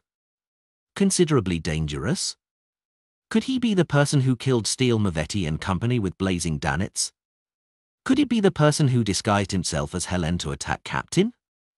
Mither immediately made certain connections as he asked with a deep voice, "Do you have his photograph or a portrait?" Uzzle beckoned to a subordinate and received a piece of white paper. "We used a ritual to get Blue Eyes Meath to draw the unknown adventurer's appearance. As you know, it's different having a firm footing in Bayam's underground world than being a successful pirate. I need supporting members. Sigh, to hire them, I spent quite a bit of money." Mither could read between the lines as he chuckled. "As long as you get to the bottom of this matter, Captain wouldn't be stingy with her reward." He took the portrait, spread it out, and discovered a cold-looking man with black hair and brown eyes. His face was slightly thin, and he had a cut face. He wore a black double-breasted frock coat and a half-top hat. Never seen him before. It's impossible to confirm if he's the person who disguised himself as Helen. Mither raised his head and said, "Find out his identity and whereabouts." "I've already instructed my men to do it," Strongman Azil said with a deep laugh. The two fell silent at the same time as they drank their Southville red wine. A few minutes later, a bar bouncer entered and broke the silence. He glanced at Wormtongue Mither, leaned in towards his boss's ear, and whispered. Azil's expression instantly turned odd as an unconcealed smile appeared. He put down the wine glass and said after pausing, "That unknown adventurer has been found." "Where is he?" Mither asked. Azil pointed upstairs. "At this very bar." Mither looked up at the ceiling and remained silent for a few seconds. "I'll go up to verify." He believed that having had some interaction with the disguised Helen, he had a general understanding of the man's abilities. He believed that no matter how good the man was at disguising himself, he would definitely feel a sense of familiarity, therefore, he decided to confirm it himself. According to his usual habits, he wouldn't have taken such initiative and would instead perform an investigation from the outskirts. Only with enough confidence would he get himself involved. But this time, he wasn't too convinced of Ozil's subordinate. If it was really the person who disguised himself as Helen, he would immediately change his appearance and identity and vanish once he noticed something was amiss. Besides, Mither knew that he was presently being punished by his captain. He had to quickly perform a deed of merit in order to return to the Black Death. Sigh, regardless if I was lacking in ability or not being careful enough, the outcome cannot be changed. I was fooled by that disguise and brought her onto the Black Death, nearly killing Captain. If it were Chilango's, he wouldn't have spared me. He has always been very greedy. He had long thirsted for my beyonder powers. Captain didn't believe that I had been in cahoots with the assassin simply because Chilango's could also change his appearance with creeping hunger. She didn't summon people to surround and kill me. She only sent me to Bayam to investigate this matter. She's already being forgiving enough. Compared to Chilango's, she is truly a captain worthy of being loyal to. I have to quickly provide some meritorious service and find an excuse to contact her so as to live up to her treatment towards me. As Mythiking got up and walked out, he couldn't help but have these thoughts churn through his mind. Although he was a pirate who had killed countless and had plundered countless ships, he had a soft spot in his heart. Besides, he didn't notice that he was being constantly mesmerized by Vice Admiral Ailment Tracy via prolonged interactions with her. His fondness for her had seeped deep into his bones.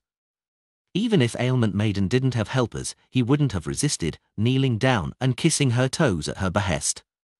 Of course, this didn't affect his fantasies of doing countless deeds with Tracy. If he had the chance, he believed he would take the initiative to do so even if he didn't get her permission. As a pirate, he had done such things plenty of times. When he went upstairs, Mitha King followed the guidance of Ozil's subordinates and circled halfway around the bar's walls. From afar, he saw the unknown adventurer sitting in the corner. Identical to the portrait, but I don't feel any familiarity. Is it because his disguise is sufficiently good, or is he someone else, for example, Vice Admiral Iceberg Edwina? She can mimic the beyonder powers of those she had seen before. It's not impossible for her to change appearance like Chilango's. Mitha's gaze paused for 2 seconds before he cautiously retracted it. But at this moment, Klein's spiritual intuition as a seer told him that someone was observing him. Without concealing anything, Klein immediately turned to look back. He saw a man with short eyebrows, deep eye sockets, and bronze eyes. Wormtongue Mitha King. Third mate of Vice Admiral Ailment's flagship, Black Death. Klein instantly recognized the person observing him. Instantly, 2 thoughts flashed in his mind. One of them was £5,400 bounty. The other was, why is he observing me? He managed to find me by investigating Danitz. The military contact person, Ounce Kent, discovered German Sparrow's abnormality as he traced his gaze. However, due to his angle, he was blocked by a few drunkards. At this point in time, Klein already instinctively came up with a solution. It was to pretend that he didn't recognize Mitha King, retract his gaze, and get a cup of alcohol to drink. He could then secretly observe where he went, and then use his powers as a faceless to infiltrate where Mitha hid himself before silently hunting him. As this thought flashed past his mind, Klein suddenly discovered a problem. That's me being myself. But I'm now German Sparrow, a seemingly calm but crazy adventurer. With this thought, he suddenly turned around, drew his revolver, and aimed at Wormtongue Mitha King inside the rowdy bar. Bang! A gunshot rang through the bar as many customers reflexively crouched down while hugging their heads. All of them were extremely experienced. Many drunkards slumped to the ground, with more than 10 people throwing themselves to the side or rolling on the ground to dodge. These series of actions were well practiced. And Mitha King was one of them. However, Klein didn't really pull the trigger, as he was afraid of injuring the innocent bystanders by mistake. There were many customers in between him and Mitha. The gunshot stemmed from his powers of illusion creation. At that moment, everything before him opened up as people crouched down. Hence, having aimed at Mitha, who had thrown himself sideways to the ground, he pulled the trigger this time. Bang!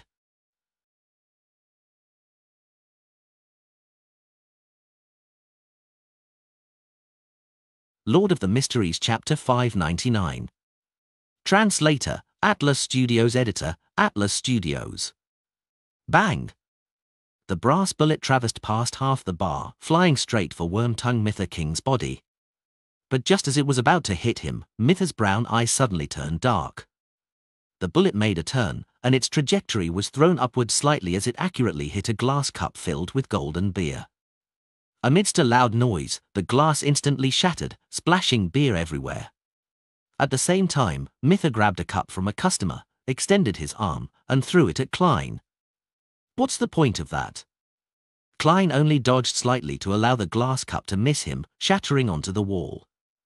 At this moment, Wormtongue Mitha immediately lunged forward and rolled, heading for the entrance to the basement. He attempted entry in order to get help or escape via a secret path. He had initially confirmed that the unknown and crazy adventurer was the assassin who had disguised as Helen and boarded the Black Death, targeting Vice Admiral Ailment Tracy.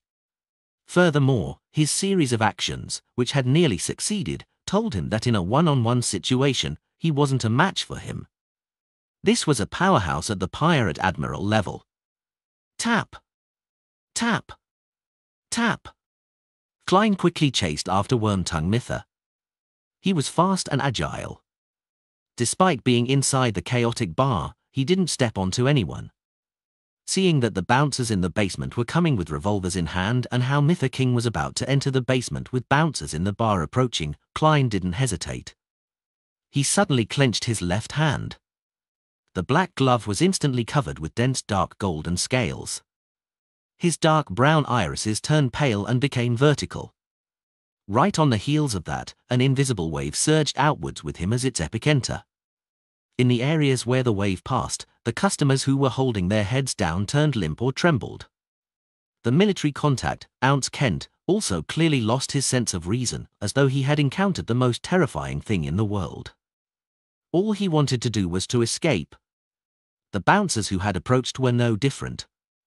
Extreme horror gripped their hearts as they ran around aimlessly, making the situation turn even more chaotic. Clang! Clang! Clang!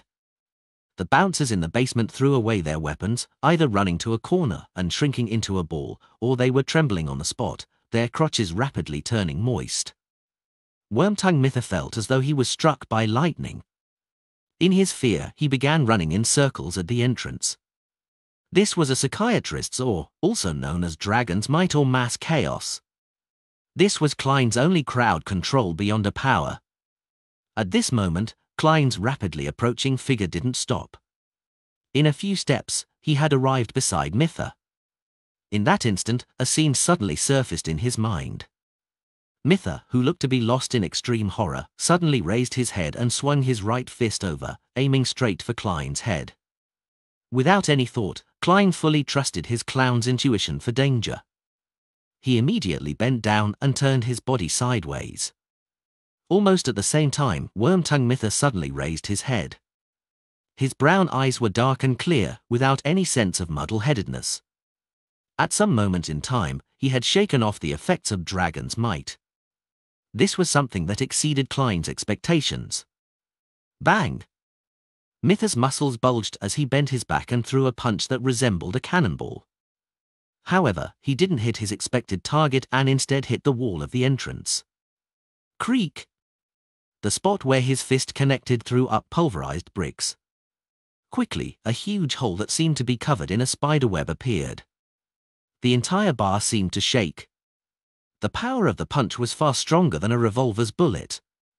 But at this moment, Klein had already flashed behind him. His body straightened up again as his glove seemed to be covered in a layer of gold. His brown eyes lit up with two flashes of lightning as they shot out like bullets. Interrogator's psychic piercing. Ah! Mither King let out a shrill cry, but he didn't fall to the ground. He rolled as he grimaced in pain, holding his arms to protect his head. He soon magically recovered from the pain of psychic piercing, but he felt ice-cold metal at his forehead. He saw the cold and thin adventurer pull the trigger. All latest novels on novelbin/.com. At such a close distance, even though psychic piercing's effects could only be maintained for a second, it was enough for Klein to raise his right arm and place the revolver's barrel at Wormtongue Mither King's head. Bang! Mither King's plea shrank back from his half-agape mouth and into his throat as a picture seemingly formed of blood and white material appeared on the wall behind him. It was melancholic, fresh, and messy. The luster in his eyes vanished as Mither collapsed backward, leaning against the wall before sliding to the ground. At noon on the 1st of February, 1350, Wormtongue Mither was hunted. Klein glanced around at the chaotic bar and closed the door to the basement. He chained the door with the existing chains and forcibly made a knot. He bent down and dragged Mither King down a few steps, but he didn't directly enter. As he was wary of enemies who might suddenly charge out from inside, he opened up his palm and aimed it at Wormtongue Mither's corpse from above. He had no qualms about grazing the Black Death's third mate. He believed that he was definitely someone with heinous crimes to his name. Firstly, he was once a subordinate of Vice Admiral Hurricane Chilangos, and the deceased pirate admiral had once massacred an entire ship. He was a rather cold-blooded person. It was simply obvious from what the Red Glove nightmare inside Creeping Hunger had encountered. Secondly, Mither was working for Vice Admiral Ailment, which was equivalent to working for the Demonist sect. It was unknown how many cases of human trafficking he had been involved in. Creeping Hunger restored its thin human skin appearance as his palm cracked open, producing two bloodshot eyes. In an instant, a biting cold wind stirred in the entrance's passageway to the basement. It constantly spun around Wormtongue Mither's corpse, slowly outlining a blurry figure with short eyebrows and deep eye sockets. Black but undull points of light rapidly surged out of the corpse, combining with Mither's spirit body. All of them were injected into Creeping Hunger, where an empty finger was waiting for it, forming a connection with the surroundings to a certain degree. Creeping Hunger first went from a black color with a sinister and noble vibe before returning to its original state as it suffused its desire for flesh and blood. Klein silently diverted his senses to it for a few seconds and was pleasantly surprised that the powers he received were rather useful. Although there were only 2, they were much better than the previous 3 he had obtained from the zombie sequence. At this point, he learned that the mid-sequence Beyonder was a Sequence 6 Baron of Corruption from the Lawyer pathway. One of them came from a Baron of Corruption and the other came from the Sequence 7 Briber. The former was Distortion. By distorting the target's words, actions, and intent, he could formulate a certain order that provided himself with an advantage so as to achieve the goal of restraining and influencing his opponent. The latter was Bribe, which was one of the various powers of a Briber. More accurately, it would be Bribe Weaken. The premise behind using this power was to give the target a certain item, then for a certain amount of time, greatly weaken the target's attacks, defense, and control over him. Give a target a certain item? His act of throwing a cup of alcohol was considered a bribe? As expected of the Black Emperor pathway. It finds loopholes in order while it appears domineering. It's no wonder my dragon's might and psychic piercing powers weren't as effective as I imagined them to be on Mytha. Even my bullet's strength was reduced.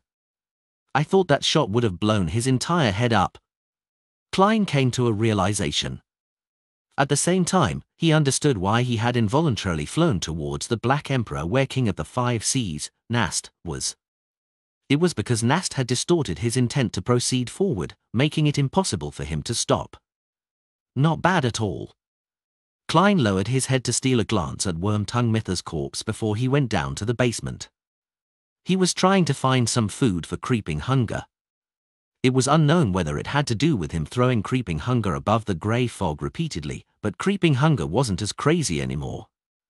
It seemed to be able to bear with its hunger, therefore, Klein wasn't in a hurry. He slowly proceeded forward so as to be careful of encountering any accidents. Before long, he saw Strongman Azil leading his subordinates over. There were Beyonders and gunmen, and their numbers were sizable. Klein's expression remained stoic as his black glove was covered in dark golden scales once again. His irises turned light in color as they suddenly turned vertical. Invisible waves instantly surged forward. Psychiatrist's dragon's might. Lord of the Mysteries Chapter 600. Translator, Atlas Studios. Editor, Atlas Studios. With dragon's might surging out, Strongman Azil and his subordinate quaked on the spot, as though a gigantic hammer had struck them. Suddenly, some of them ran in every direction, escaping aimlessly. Some kept going in circles on the spot, while others stood on the spot, trembling uncontrollably. There were all kinds of different reactions. Unlike previously when he was afraid that Wormtongue Mytha would recover, making it necessary to make every second count, Klein had plenty of time to observe his surroundings at that moment. He instantly grasped the situation. Different reactions stem from their mental fortitude and resilience. The weakest and most ordinary ones were the ones who ran wildly. Those with relatively stronger mental fortitude among the ordinary people would run about aimlessly. For Beyonders, who had their psyche enhanced, as well as ordinary people who had strong mental fortitudes, they would circle around on the spot, trying to escape but stopping themselves as well. The strong Beyonders with strong mental fortitude would stand on the spot as they tremble or go around in circles on the spot. Those who suffer from incontinence as a result of fear belong to the escaping and avoiding group.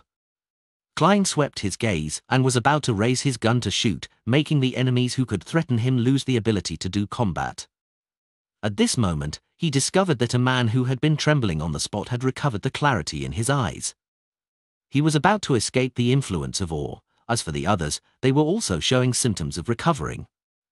Considering how he didn't have the ability to finish all of them off in such a short period of time, and how a gunshot would jolt a number of them back to their senses, as well as how different Beyonders, when combining their different powers together, could cause him harm, Klein changed his mind and made the glove on his left palm be tainted with a sinister, reflective blackness. His eyes turned dark as he forcefully distorted the intents of the people who were waking up. The trembling man pounced forward suddenly. He could no longer resist his thoughts of fleeing. He ran straight for the secret exit, leaving his employer, strongman Azil, as a constantly shrinking back. Klein rapidly switched between psychiatrist and baron of corruption, using dragon's might followed by distortion as he repeated this sequence. Soon, and he chased all the mentally Azil's strong or resilient bouncers to the basement. Although there was no way of comparing creeping hunger to a genuine shepherd, switching between different souls required a certain amount of time to cool down. Klein grasped this rhythm very well. He easily completed his goal while there were still some remnant effects from dragon's might. However, he also discovered a problem. For certain targets, if they were repeatedly exposed to dragon's might and or within a short period of time, the effects would weaken with repeated use.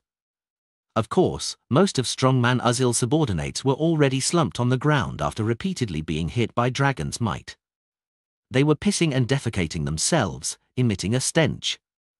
Dragon's might and distortion are quite a good combination. If Mither hadn't tried to counterattack, he could have escaped with bribe weaken and distortion, and I might not have necessarily been able to catch up to him and finish him off. Yes, that counterattack of his was very potent. There weren't any signs prior to it. If it wasn't due to a seer and clown's reliance on their spirituality and intuition, I might not have been able to use paper figurine substitutes in time, much less talk about dodging the strike. This reminds me that even though creeping hunger provides the combat strength of a sequence 5, I shouldn't belittle other sequence 6. A careless mistake might have me killed. Amidst his thoughts, Klein made the glove turn as though it was gilded. His eyes suddenly lit up with 2 bolts of lightning.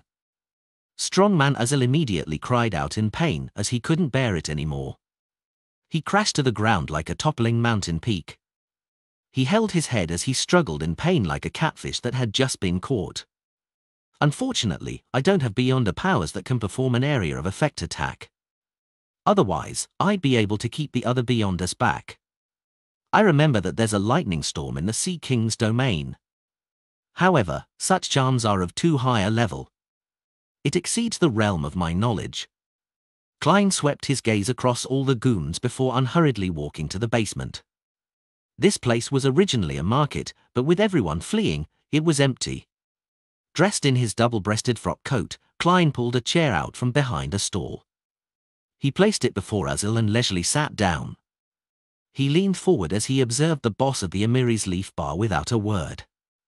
After Azil tumbled around for a while, he finally recovered from the pain that nearly made him lose control. However, he still suffered from a splitting headache. He was just about to stand up when he saw a pair of pale-colored eyes that reflected pale gold light. He saw a glove covered in dark golden scales. In that instant, cold sweat was still dripping from his forehead. He felt that one maelstrom after another was appearing in his eyes, sucking in all his attention. Klein calmly asked, "Were you once a pirate?" "Yes." Azil realized that he had the strong intention of answering the man. This was a psychological cue. Klein asked again without a change in tone, "What deeds have you done in the past that violate the kingdom's laws?" Azil didn't hide anything from him. He simply explained what he had done as a pirate and as the boss of the Amiri's Leaf Bar. It included his plundering of liners, raping female passengers, and killing the innocent. This included striking down competitors and kidnapping their family members, setting ambushes to sink an entire family to the bottom of the ocean. Klein listened to all of this in silence, and the corners of his mouth curled up slowly. He clapped his left palm against his right hand and said, "What a competent pirate and passable gang boss." Amidst his praise, he extended his left hand as a ferocious mouth opened up on the thin human skin. Shrill screams resounded in the basement, but it stopped after a few seconds. All that was left were echoes. Klein sat in his seat, watching silently as the bright points of light slowly gathered in front of him. Around him, all the goons who were suffering from incontinence instinctively distanced themselves from him. As they crawled, they left stains on the ground. Moments later, Klein slowly stood up. He bent down to pick up a pure spherical light that was the size of a baby's fist, as well as the wallet inside Azil's clothes. After stealing a glance at the thickness of the wad of cash, he put away the 2 items and holstered his revolver. He took off his half-top hat and bowed at the trembling goons in the corner. Klein checked the underground area after he was done with everything. To his regret, he didn't discover any items like a safe. All he could do was return via the passageway, pick up Wormtongue Mytha King's corpse, and walk to the entrance. He paused for 2 seconds as the scene outside was naturally outlined in his mind. He discovered that the bouncers, who he imagined would attempt to open the door to provide help, had already disappeared.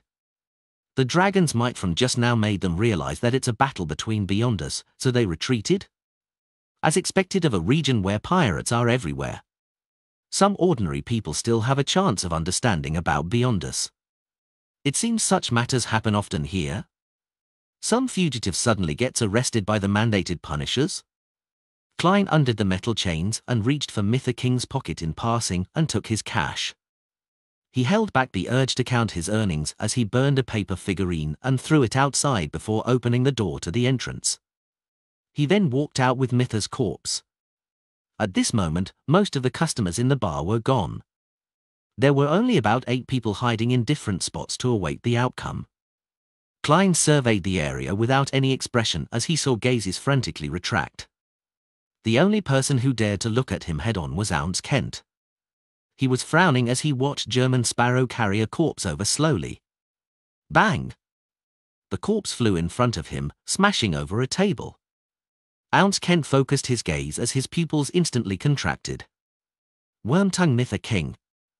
Vice Admiral Ailment's third mate, Mytha King. He looked up in shock, stealing another glance at German Sparrow.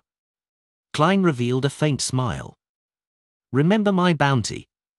With that said, he took his half-top hat, bowed slightly as a form of bidding farewell, and turned to leave through the Amiris Leaf Bar's main door. Byam Harbour. On the White Agate. Elland watched as the door to his captain's cabin was slammed open. He asked in surprise, "Kent, what happened?" Ounce Kent questioned him with a warped expression. "Elland, what kind of monster did you introduce me to?" "German Sparrow?" Elland returned with a question, feeling somewhat uncertain. Ounce Kent nodded. "He killed Wormtongue and Strongman without batting an eye, right inside Amiris Leaf Bar, right in front of me. It didn't even take him 5 minutes. He felt like he was going crazy." "Mytha King?" Elland asked, but he sounded like he was repeating the name to himself. Then, he revealed a rueful smile. "From the looks of it, we have to report to the higher-ups." He didn't mention Blazing Danitz nor Steel Mavetti's death. "All right." Ounce Kent was waiting for him to say that. At 3 in the afternoon, inside a garden building near the Governor General's office. Updated from no/v/e/pound-in.co/m. Elland and Ounce Kent were sitting in an elegantly decorated living room as they awaited the reply from an important figure.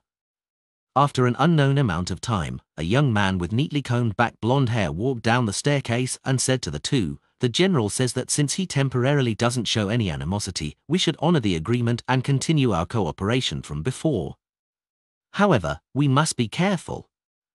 Send a telegram back to Backlund and secretly investigate his true identity and intentions here at sea. Also, spread the news that he killed Mytha King. To the pirates." "Yes, Mr. Lwan." After receiving clear instructions, Elland and Ounce Kent immediately heaved a sigh of relief. Inside the inn, Klein did a divination and counted his cash, confirming that he had received £327.9 solely 5 pence, and a Beyonder characteristic from a Sequence 8 pugilist from the Warrior Pathway. This is also an item worth £600 to £700. Furthermore, there's Mytha's bounty. Even if I deduct the labour fees, there will still be several £1,000s. Ounce Kent might not dare to take his cut. This is quite a good harvest. It's like a windfall. Klein thought in comfort before holding a ritual, sending creeping hunger up to the grey fog. To be frank, he felt that Dragon's Might, Frenzy, and Psychological Cue were 3 rather useful Beyonder powers that he couldn't bear to part with. However, since he had already promised Miss Justice, he ultimately chose to abide by his promise.